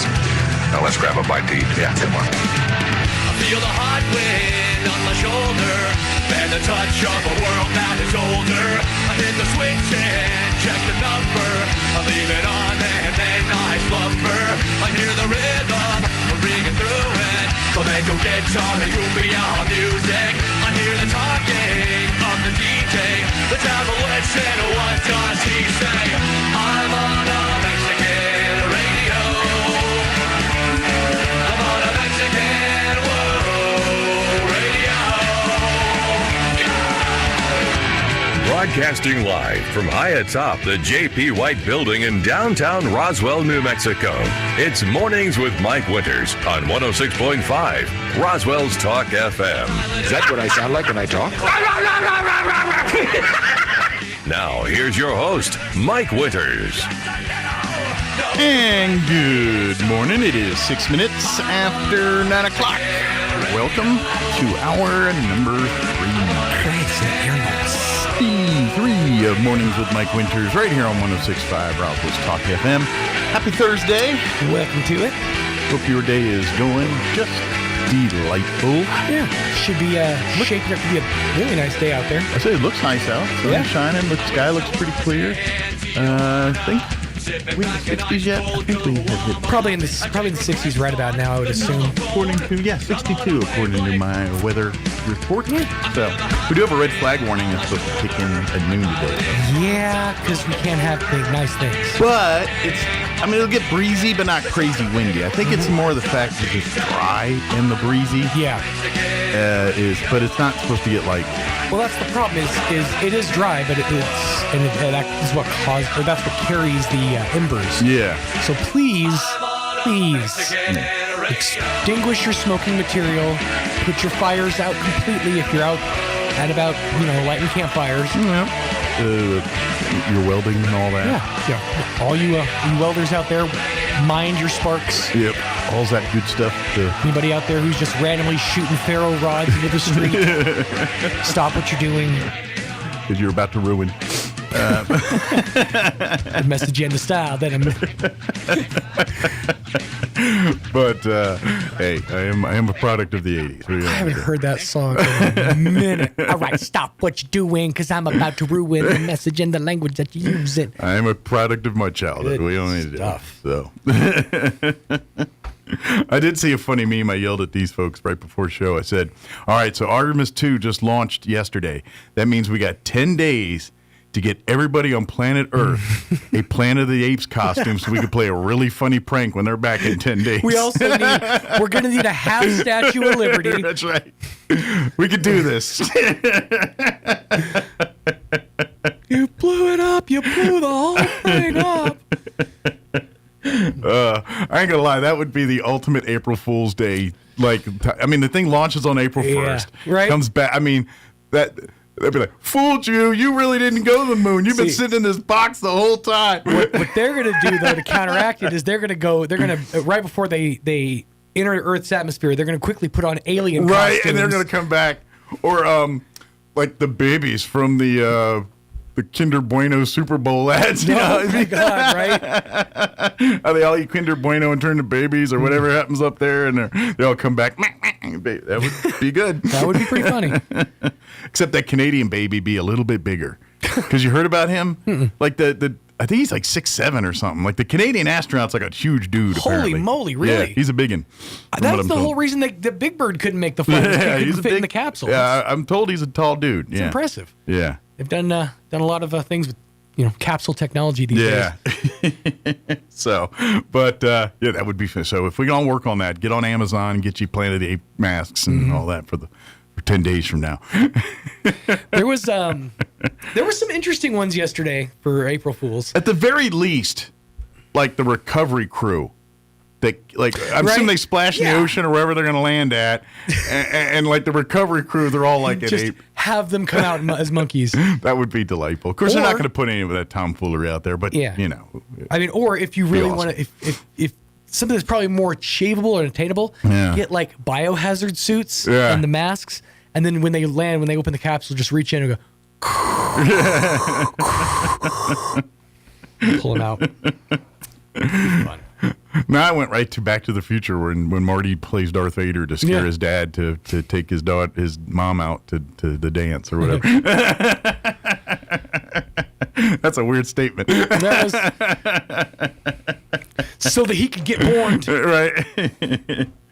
But it's I'm not gonna lie, the Artemis stuff's pretty cool. I'm kind of I'm just like, because I love the Apollo stuff. And it's so weird that I happen, not thinking, not anything, started watching that For All Mankind on Apple Plus right as the Artemis stuff's going on. It's very weird to like watch, and I got to be honest, it's throwing me off because as a guy that kind of has followed the Apollo program and I'm familiar with some of the astronauts and some of this For All Mankind show mixes all of that. So some of the people in the show are actual historical figures. Right. Some aren't. Some of the details are the same. So okay. So it's based on true events. Well, it's not, because it's alternate history. Like the thing changes. Right. Like basically the Russians land on the moon a month before the Americans do, and so it throws the timeline and everything.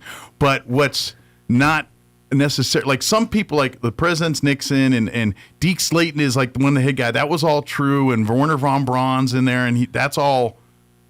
Those people were real people that were there. Right. But like, for instance, whoever they have in the Apollo 10 mission on this show is not the actual Apollo 10 astronauts. Right. Because they keep referring to, hey, well, you're on 10. That guy was not, like, the main characters they're astronauts, but they're not actual, they're just characters for the show. They're on, like, one of them, they're supposed to go on Apollo 15. Like, these guys aren't real. They're not. So it's throwing me off, and it's like, And one of the guys named Gordo, and the weird part is there was a Mercury astronaut named Gordo Cooper, but this guy's not Gordo Cooper, he's Gordo Scott, and so they keep saying Gordo, and I keep thinking it's Gordo Cooper. In fairness, and then in the show, his wife is a pilot, and in real life, Gordo Cooper's wife was also a pilot, so they're kind of. But they're not. He's not based off of. But it's not. So the timeline don't jive. Well, that's the thing. Yeah. It's not the same timeline, so of course it's not going to, and I can see why that would throw you off, because you have such a knowledge of the real stuff, of the actual history of it. So I could see how that would throw you off. But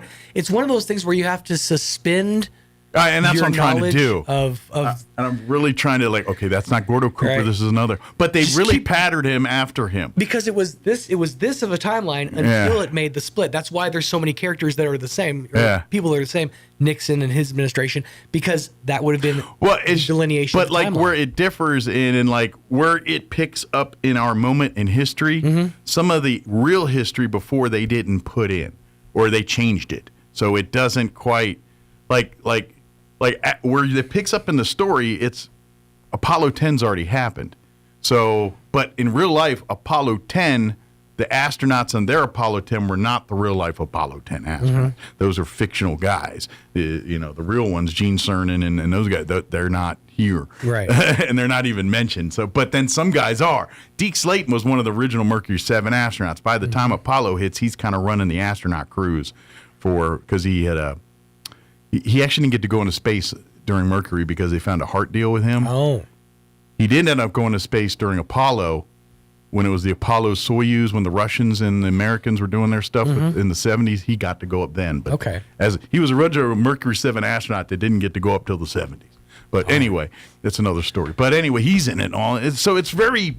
But it's a good show. I'm just kind of, but yeah, as a guy that's a fan of like the Mercury and Gemini Apollo days, and then I'm watching this, I'm like, that's not right. This is, and it got me going back. And I'm like, well, who was on that crew? And so it's got me playing that in my head all the time. You're too attached to the source I am a little material. bit. I am. I get a little bit attached to it. So, but it's a pretty good show. I'd be curious to see, like you said, like I'm assuming season 2 will be in the 80s here. Yeah, because this first season takes place in the 70s. 60s and 70s. Okay. Because it starts at 69 with the Apollo, and then it kind of goes into the 70s. So, yeah, the way they explain it is each season is the next decade. Gotcha. So I'm going to get 80s will be season 2, season 3 is the 90s. And I'm curious now, though, because you start, I mean, I know the story's going to explain this, but you start wondering what that thing that Russia beating us, in the space race, what all that affects, because it's such a domino effect on morale, on our space, our space program itself, on our situation in the world. First thing would say is that like what we just experienced yesterday with Artemis 2, that would have been a moot point because we would have never stopped. Right. Like we wouldn't have switched to the shuttle program and stayed in low Earth orbit, which is what we've done in the 80s. Once they shut down Apollo and they focused their gears to the shuttle program, that's when the NASA stayed in low Earth orbit.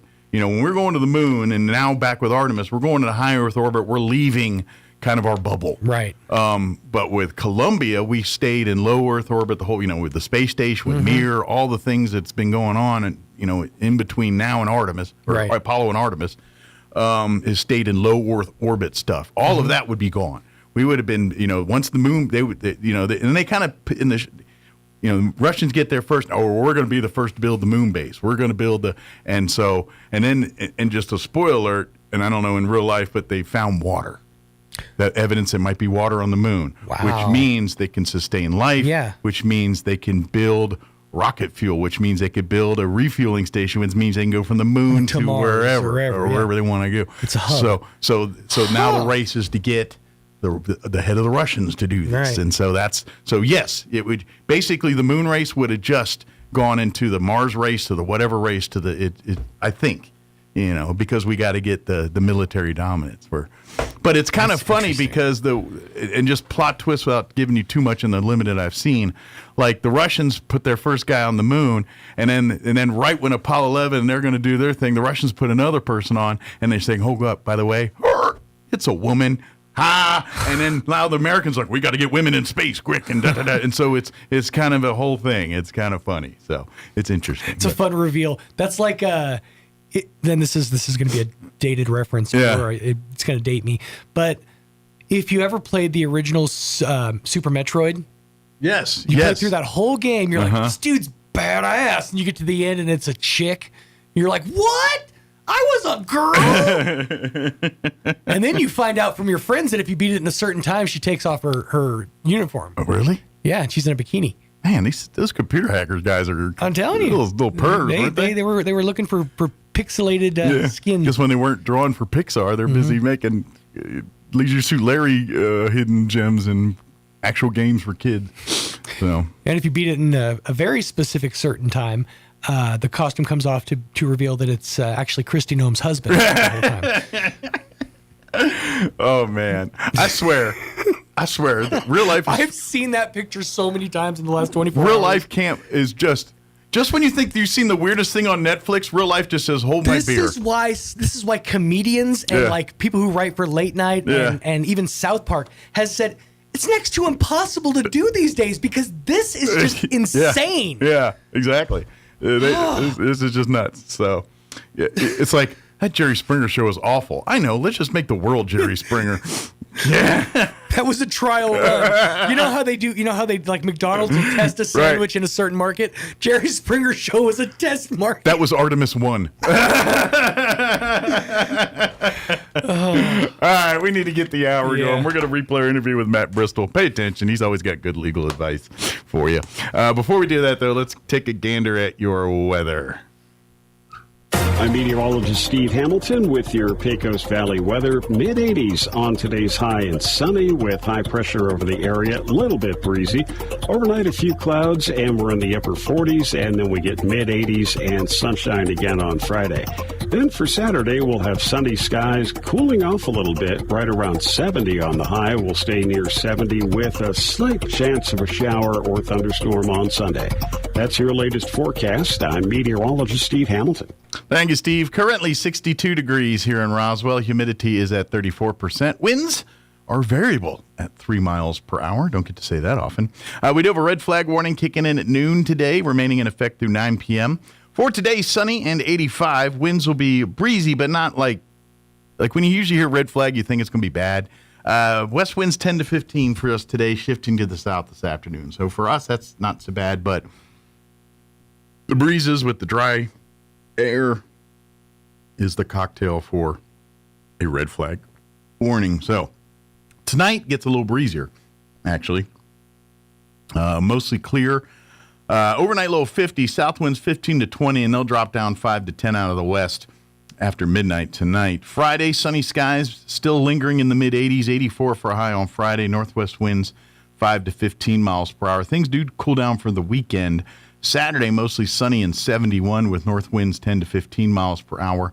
Sunday begins rain chances. We're looking at a 20% chance of rain Sunday with a high of 67, a 20% chance of rain Sunday night with an overnight low of 41. Monday, we're looking at a 30% chance of showers, mostly sunny and 68. Tuesday, a 50% chance of rain, partly cloudy with a high of 70. And then Tuesday night, a 20%, and that pretty much wraps up our rain chances there. But so from Sunday night to Tuesday, do your rain dances, wash your cars. That always helps. See if we can get some moisture out of that. Hence, get rid of these red flag warnings. All right, 9:21. We're going to take a quick commercial break. Then our interview with Matt Bristol from Bristol Law. Don't go away. You're listening to Mornings with Mike Winters. Artesia General Hospital presents your Spring Health Checklist. Spring is here, and it's time to shake off winter and refresh your wellness routine. Tip 1. Manage allergies. Check daily pollen levels and shower after spending time outdoors to keep allergens from lingering. Tip 2. Clean smarter. Spring cleaning improves air quality. Replace air filters and dust surfaces to reduce irritants in your home. Tip 3. Fuel your body with seasonal foods. Fresh fruits and vegetables provide vitamins to your immune system needs. And tip 4, schedule your annual physical. Preventive care keeps you strong and active all year long. Healthy habits this spring means more energy for everything you love. Brought to you by Artesia General Hospital. Ready to help take care of you and your family. Spring is here, and Fulkerson has a few spring HVAC tips to help you get ready. Check for uneven temperatures from room to room. Replace your filter and pay attention to sounds that your unit makes. A professional spring checkup helps catch these issues early. And with the Right Fit membership from Fulkerson, you can rest assured knowing your unit is ready. With biannual maintenance and a reduced dispatch fee, even in the middle of the night.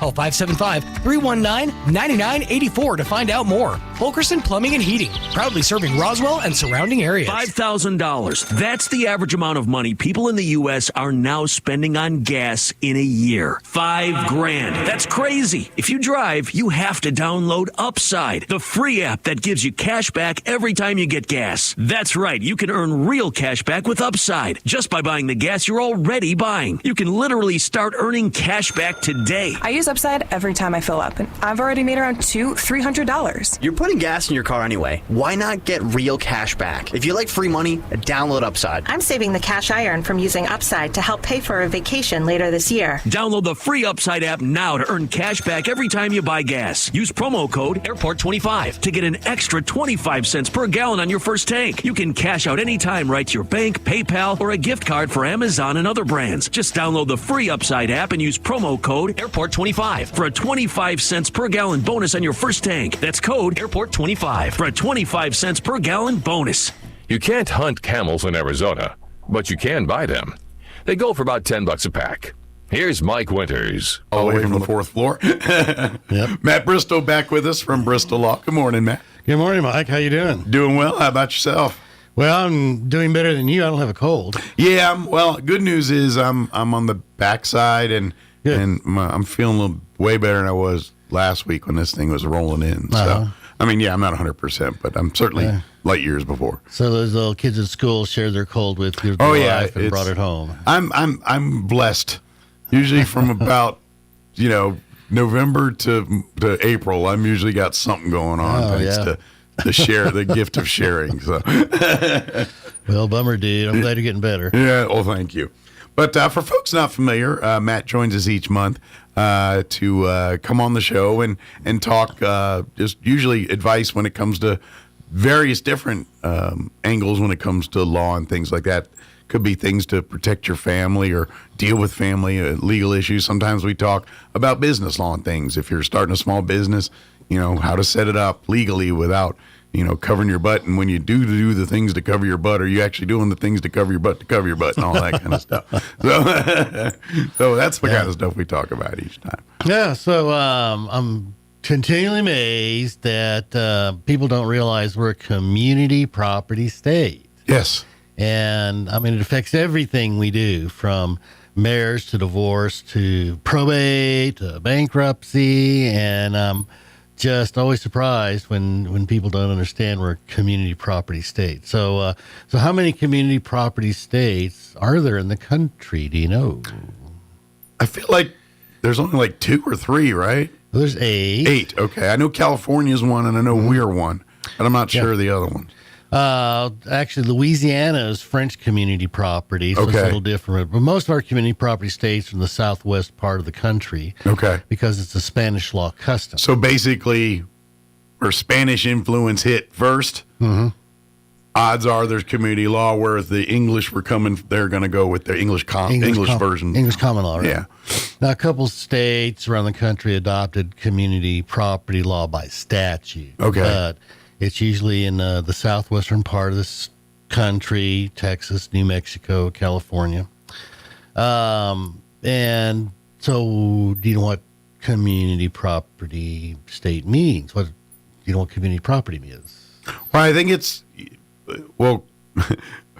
I always go to George Carlin bits when I hear the community, it's like searching your public, any brawling, what other brawling is like personal, public brawling. Yeah, I brought the fountain on the plane with me here. So I'm going to guess it's something along like I know when it comes to marriage and things, it basically says that, everything's divided equally half, unless circumstances dictate otherwise there. Yeah. So England was founded by a bunch of Vikings. And so predominantly, the male Vikings would go out and plunder, and they bring the loot back. Right. And so since they were doing all the work, they owned everything. And so that's English law, is the husband owns everything. Right. And for centuries during a divorce, he would get the kids because he owned them. Gotcha. And then things happened to try and make that a little bit more fairer. But the Spanish custom comes from the tribes were semi-nomadic, and if they were attacked by somebody, the women picked up a sword and defended. Gotcha. They fought back, and And if they attacked, a lot of times the women joined the attacks. So because the women were fighting alongside the men, everything, all the loot was 50-50. Sure. You hunt, you eat. That's it. Yeah. So any debt or asset acquired during the marriage belongs to both the husband and wife equally. Gotcha. Okay. So that's community property. Sole and separate property would be property had pre-marriage or acquired during the marriage by gift or inheritance. So sole and separate property means the other spouse has absolutely no claim to it. Gotcha. And so I had a lady come in last week, was interested in bankruptcy, and was telling me, well, these are my debts and these are my husband's debts. And this is mine and this is my husband's. And I'm like, okay. And so how long you been married? Oh, since 1980. Well, guess what? Those are your debts and his debts are your debts. Exactly. And vice versa. Exactly what I told her. Your liabilities are his liabilities. And yeah, exactly. Uh-huh. And she says, yeah, but my name's not on his debts. It's like, doesn't matter. Your last name is. Exactly right. Yeah. So it doesn't matter whether your name's on it or not. Yeah. And so that comes in handy in a divorce where, say, one spouse was a state employee. Sure. For the whole marriage. In a divorce, the non-state employee spouse is still entitled to half that retirement because that retirement was earned during the marriage. Sure. Again, you get the good and the bad. Yeah. So and that becomes really important with real property. Mm-hmm. So, for example, say mommy and daddy want to give a house to the married son, but they just want the son to have it. So mommy and daddy sign a deed to, our married son, period. So is anything wrong with that? I would say yes. I mean, because he's married. He's married. Therefore, he's got his own contracts and things that he's already entered. And if you give him something by law, he has to abide by those same rules. Yeah. So real estate acquired during the marriage, a conveyance to one spouse, is presumptively a conveyance to both spouses. Now, if they just wanted the son to have it alone, then they should have said our son, sole and separate property. And that way it would have been his sole and separate. Now, in a community state like here, if he was given that property before they got married, sole and separate. And then once they got married, it's still his. Yes, but unless he puts her name on it. Yeah. Gotcha. But so whether it's sole and separate or community is determined as of the date of acquisition. Okay. So if the date of acquisition was pre-marriage, and then he married 2 days later, it's still sole and separate property. Gotcha. But what we generally see is that house was acquired and it had a mortgage on it. And that's where I'm wondering, because that's where I get weedy in the weeds. I was like, what do they put a mortgage on this bad boy in their names and it's his property? How's all that work? Yeah. So what happens at that point is that mortgage, that community debt, is being paid off with community income. Gotcha. Because once you get married, all the income's community income. Right. So now community income is paying on a debt that's secured by sole and separate property. So what happens is the reduction of the equity of that debt creates a community interest. Gotcha. So there's a community interest against the property, which is sole and separate. Makes sense. So the property remains sole and separate. There's just a community interest as to the amount of equity reduced, because the reduction of the equity is what creates positive net worth in the house. Makes sense. The reduction of the principal part of the debt. So the payment of interest doesn't create an asset. Payment of taxes doesn't create an asset. It's the reduction of the principal amount of debt that creates a positive net worth in the house. Got it. Except for conveyances to a wife before 1973. So prior to that time, a conveyance to a married woman was presumptively her sole and separate.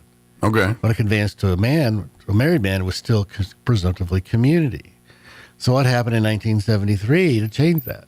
I was born, but other than that, I don't know. Another historic event. Right. Yeah. Well, what happened then was the passage of the Equal Rights Act. Okay. In the state of New Mexico.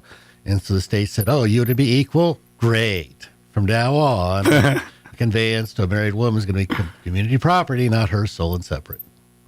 So that was the Equal Rights Act. That's almost like the I'm going to take my ball and go home moment at the end. Yeah. Yeah, it's kind of a slap in the face. I Yeah, a little bit. I'll show them. Yeah.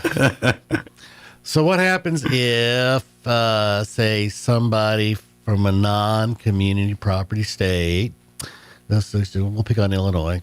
Let's say they live in Illinois. Mm-hmm. They buy land in Roswell, but they're still living in Illinois. They just buy land in Roswell. Well, are they subject to community property if they're paying taxes in New Mexico on that property? Then I would say in that particular case, yes, but I don't know. So the Latin phrase we learn in school is called lex loci. Yeah, which is law of the location. So what that means is every state's laws about its real estate rule all of the real estate, period. Okay. So a state's law is supreme as to its real property laws. Okay. So it doesn't matter if the person who purchases real estate lives in Illinois, New York, Oregon. If they buy land in New Mexico, the New Mexico law rules that land. Okay. And then that way we all have the same title to issue stuff going on. You know, if you were buying a house from somebody, but it depended on what state they were from, as to the law that ruling that land, it's like now you got to know the law of all 50 states. Right. Well, commerce would grind to a halt. So we run into that sometimes. Years ago, I was doing oil and gas work, and a gentleman from Illinois bought some property and some mineral interests in the New Mexico and sold a few years later. And so I tracked him down in Illinois. This is back before Google. So you had to do some legwork. Yeah. So I said, oh, Mr. Smith. Yeah, well, I'm looking for the Mr. Smith. I bought some mineral interests in Chaves County X number of years ago. Is that you? He goes, yeah, that was him. Oh, okay. Well, at the time you bought those minerals, were you married? He goes, yeah. I said, well, your wife didn't sign off when you sold them. He says, well, it's none of her business. In Illinois, it's none of her business. But in New Mexico. Yeah. Well, unfortunately, Mr. Smith, we're a community property state, and when you sold that real property interest, minerals are considered real property, and your wife failed to join the deed, that made the deed void. It was bad. It was no good. And so that means the people you sold them to don't have good title, and they're going to sue you for that reason. Ooh. Or your wife can sign off. What would you like to do? You can do this the easy way or the hard way. In fact, I bet a signature found its way somewhere. It did. Yeah. But it gave him the option.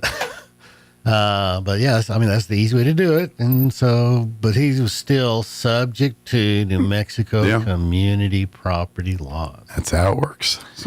So that's why, Mommy and Daddy, if you're going to give property to a married child, be sure and recite, son, comma, a married man, comma, as the sole and separate property. You got to recite the marital status. That's why it's a good idea to have a lawyer involved in these kinds of things. Exactly. So can people alter community property laws? On the surface, I'd say no, but I imagine there's a few caveats that allow that to happen. Well, in New Mexico, a husband and wife can contract with each other. Okay. Kind of in the form of like a prenup or postnup kind of deal, or just including that. Okay. But a husband and wife can contract with each other. Okay. And part of that is a prenup, which might alter community property laws, or a postnup, which would alter community property law. As long as all parties are in agreement, then they're willing to allow that to take place. Yeah. Yeah. So I had some folks come in, they wanted a prenup, and I said, okay, well, we'll draft it and you're going to look at it and back and forth until we get it just right. When are you guys getting married? They said 3 weeks. And I said, oops. So One of the grounds for attacking a prenup is it's signed too close to the date of marriage. Because now it looks like there's some coercion going on. Yeah, some last-minute shenanigans. Yeah, sign this or else kind of thing. So I said, what we could do is just go ahead and get married, come back, we do a post-nup, and now there's no coercion. Right. And it effectively does the same thing you're trying to do. Right, so, right. Without looking shady. Without looking shady. Or being illegal. So interestingly, in a prenup, there have to be, the statute requires full disclosure. So full disclosure is not just, Mike has an IRA worth X dollars. Is full disclosure, and this is what's in the IRA? Do you have to list each stock or mutual fund and I would think no. Don't. Well, then is it full disclosure if it's not listed? Don't know. But better to err on the side of caution. Yeah, I guess.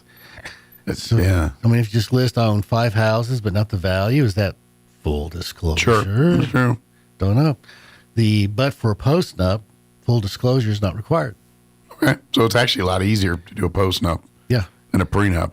So the theory may be that since it's a married couple, in theory, each spouse knows the extent of the assets. What is there a, like you're saying, they want to get married 3 weeks out. Is there it's got to be predated 6 months prior to marriage, or is there a number there that they have to meet? No, there's no statutory number, no. Okay, gotcha. But there's a lot of legwork, and then you just can't whip one up without thoroughly deep diving into the assets and disclosing what it is you're separating. Right. Gotcha. And so typically, so both spouses should have an attorney that look over it. Your accountant probably. Whoever does your taxes. Yeah. But husband and wife can contract to change that community property stuff. So in older couples, what we see a lot of times is a post-nup that divides assets and debts. So in the event Mike goes into a nursing home, then Kim's half the assets are protected from that cost. Plus the post-nup says Mike is liable for his debts, especially nursing homes, and Kim's liable for her debts. Right. And so that way she's not stuck with the nursing home bill. Makes sense. Yep. So these are questions you should, think about when you're talking about you're getting married and all that. I know it's not the romantic stuff per se, like what color the napkins you're going to have at the reception here, but very much more important to have. So, well, especially in the second marriage. Yeah. So let's say Mike has kids from the first marriage. Mike has divorces. Mike remarries a second marriage, and Mike dies without a will. That's a hot mess right there. Ooh, what happens to Mike's stuff? Yeah. How much of that was pre-marriage? What assets were post-marriage? Yeah. How is that stuff divided without a will? That's a big question. So, of course, pre-marriage, Mike's assets pre-marriage are sold separate. First, Mike was not very smart there to begin with. Well, but sold separate property passes 1/4 to the surviving spouse and 3/4 to the children. So now your kids just got disinherited 25% because you didn't have a will. Yep. Oops. Yep. It could get ugly. It could get ugly. So, if you have an attorney, go talk to your attorney about that stuff.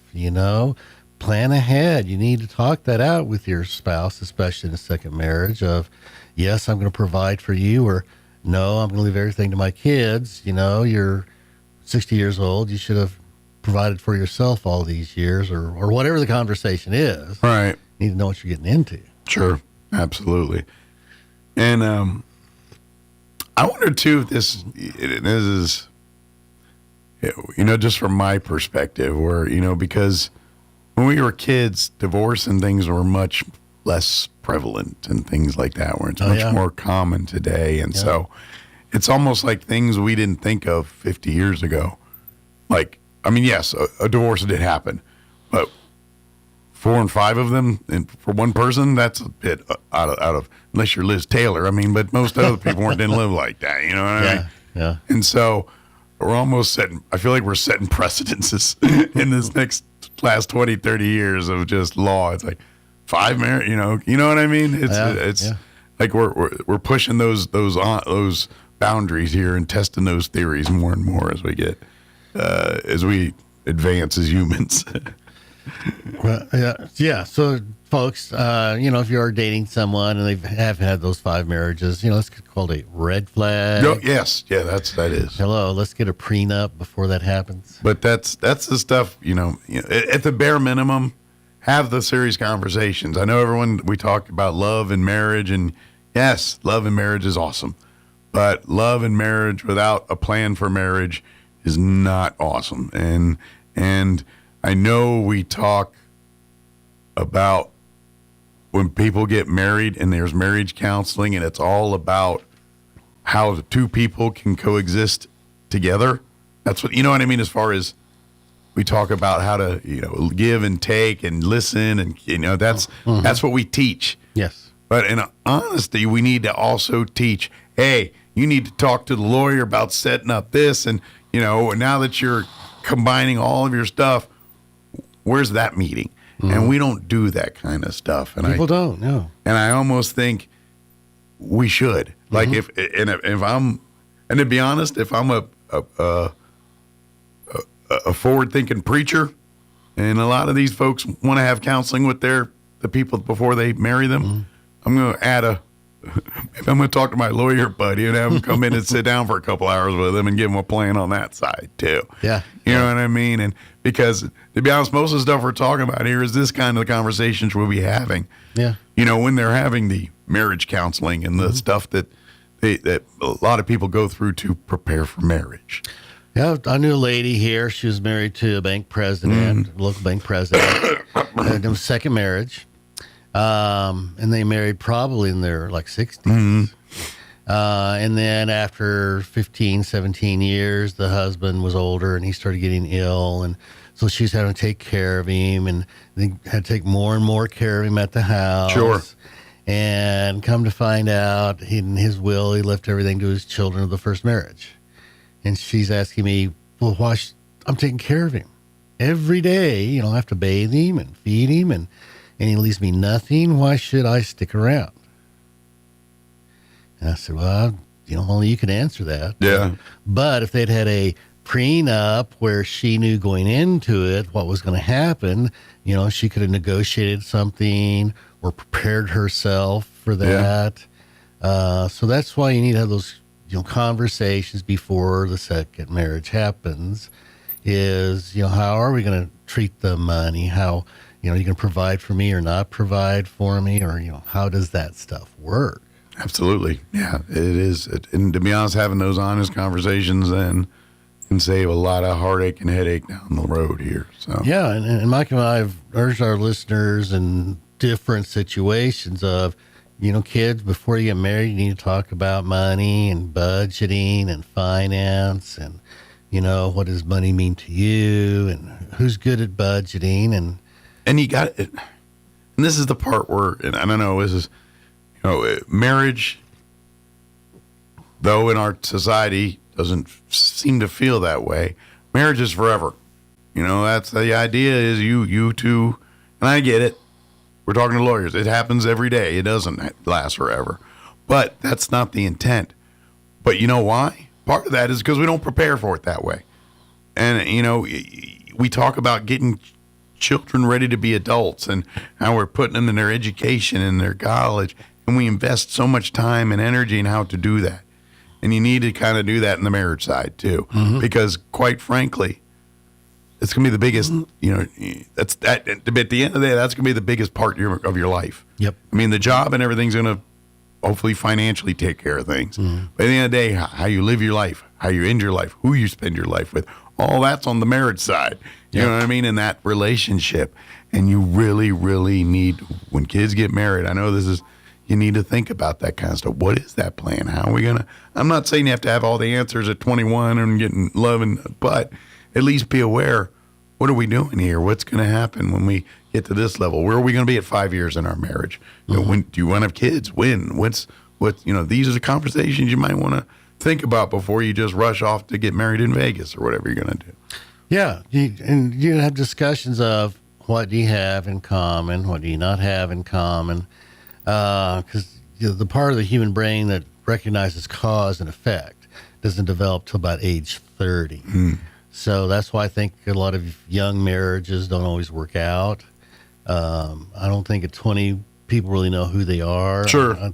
In my experience with my clients, I was young and dumb in my 20s. Yeah. And I was a teenager with a few more years of experience behind my belt, some cases, Yeah. So there's this guy, Jeff Cooper, and his famous line, one of his famous lines was, if you're 20 and you're not a liberal, you don't have a heart.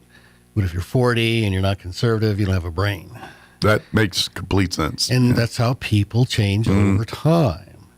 And so, I'd handle a lot of marriages where people say, well, we just grew apart. And I'm like, yeah, I get it.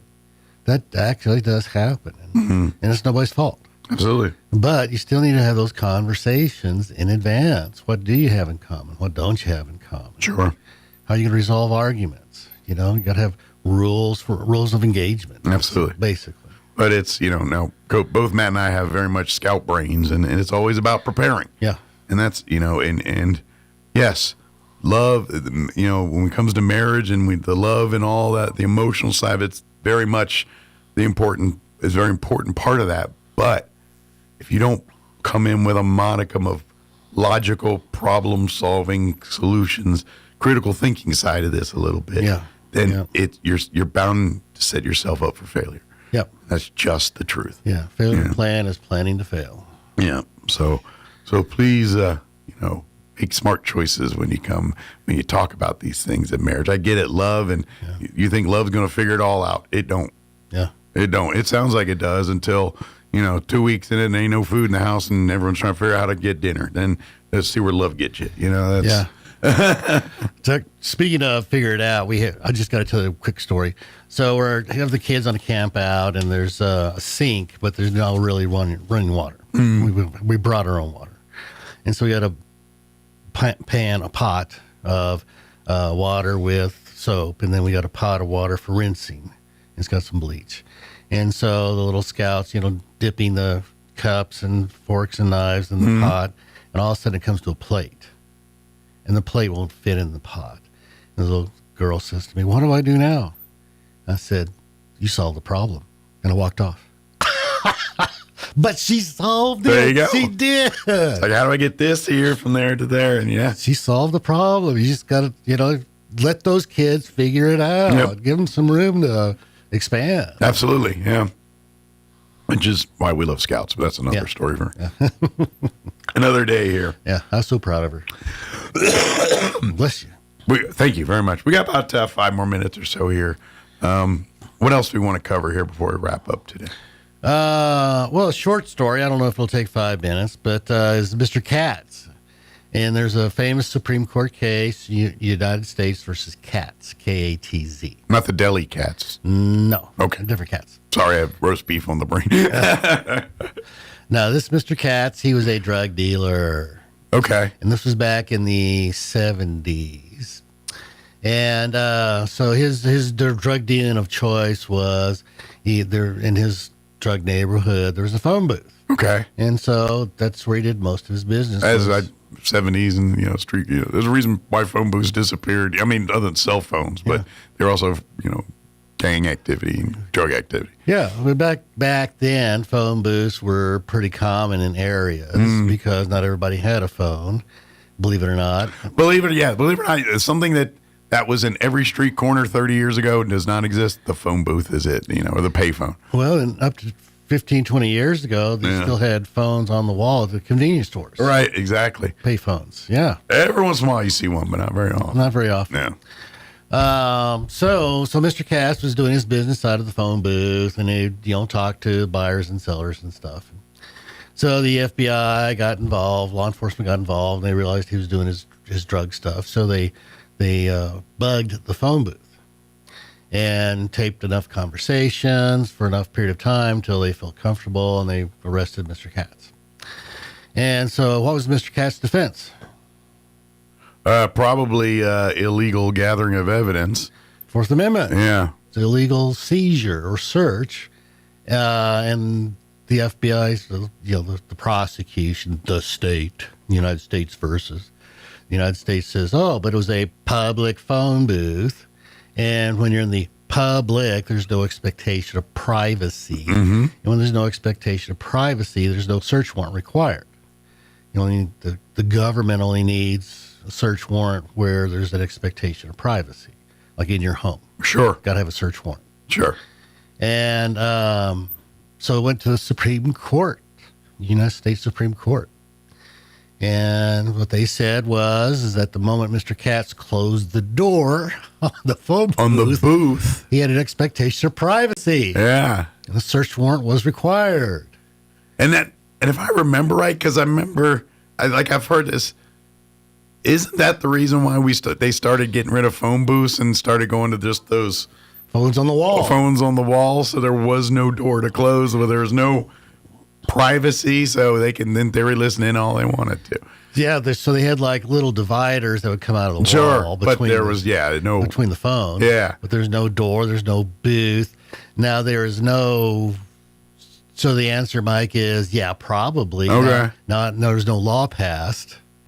And I don't know if there's anything in writing between the government and AT&T. But some people put their heads together and said, we're going to fix that little red wagon right there. Yeah, but there's probably a phone call that says, hey, AT&T, can you please remove Because that makes sense, because really, about early 80s, you stopped seeing phone. I mean, they're there, but they were putting in, literally, even at like convenience stores, so like outside, it would be under that little awning, but it'd be a little phone booth. Not a booth. It was really a phone stand with a little, It just enough to kind of protect the phone from the weather, but not necessarily you. Yeah, well, and they'd be in airports, be a whole line of phones. Yeah, there'd be the line of them. But no booth anymore. Yeah. So that was, how much coercion there was back I mean, I'm just doing the math. It's kind of put that timeline together. I'm putting two and two together. That's how that happened. That's exactly how that happened. Yeah. So that makes sense, too. There's no phone booth. Yeah. Kind of weird that way, but that's Mr. Katz. Yeah, but there was enough around in the early 80s to make the Christopher Reeve Superman movies, because he still needed, if I remember correctly, Christopher Reeve's version needed the phone booth to change still to Superman. I think so. I'm not sure I saw the movie. But that's right. I think the early Christopher, he needed phone booths, but maybe. So let's say Mike goes through his neighbor's car and finds drugs. Okay. Did Mike need a search warrant?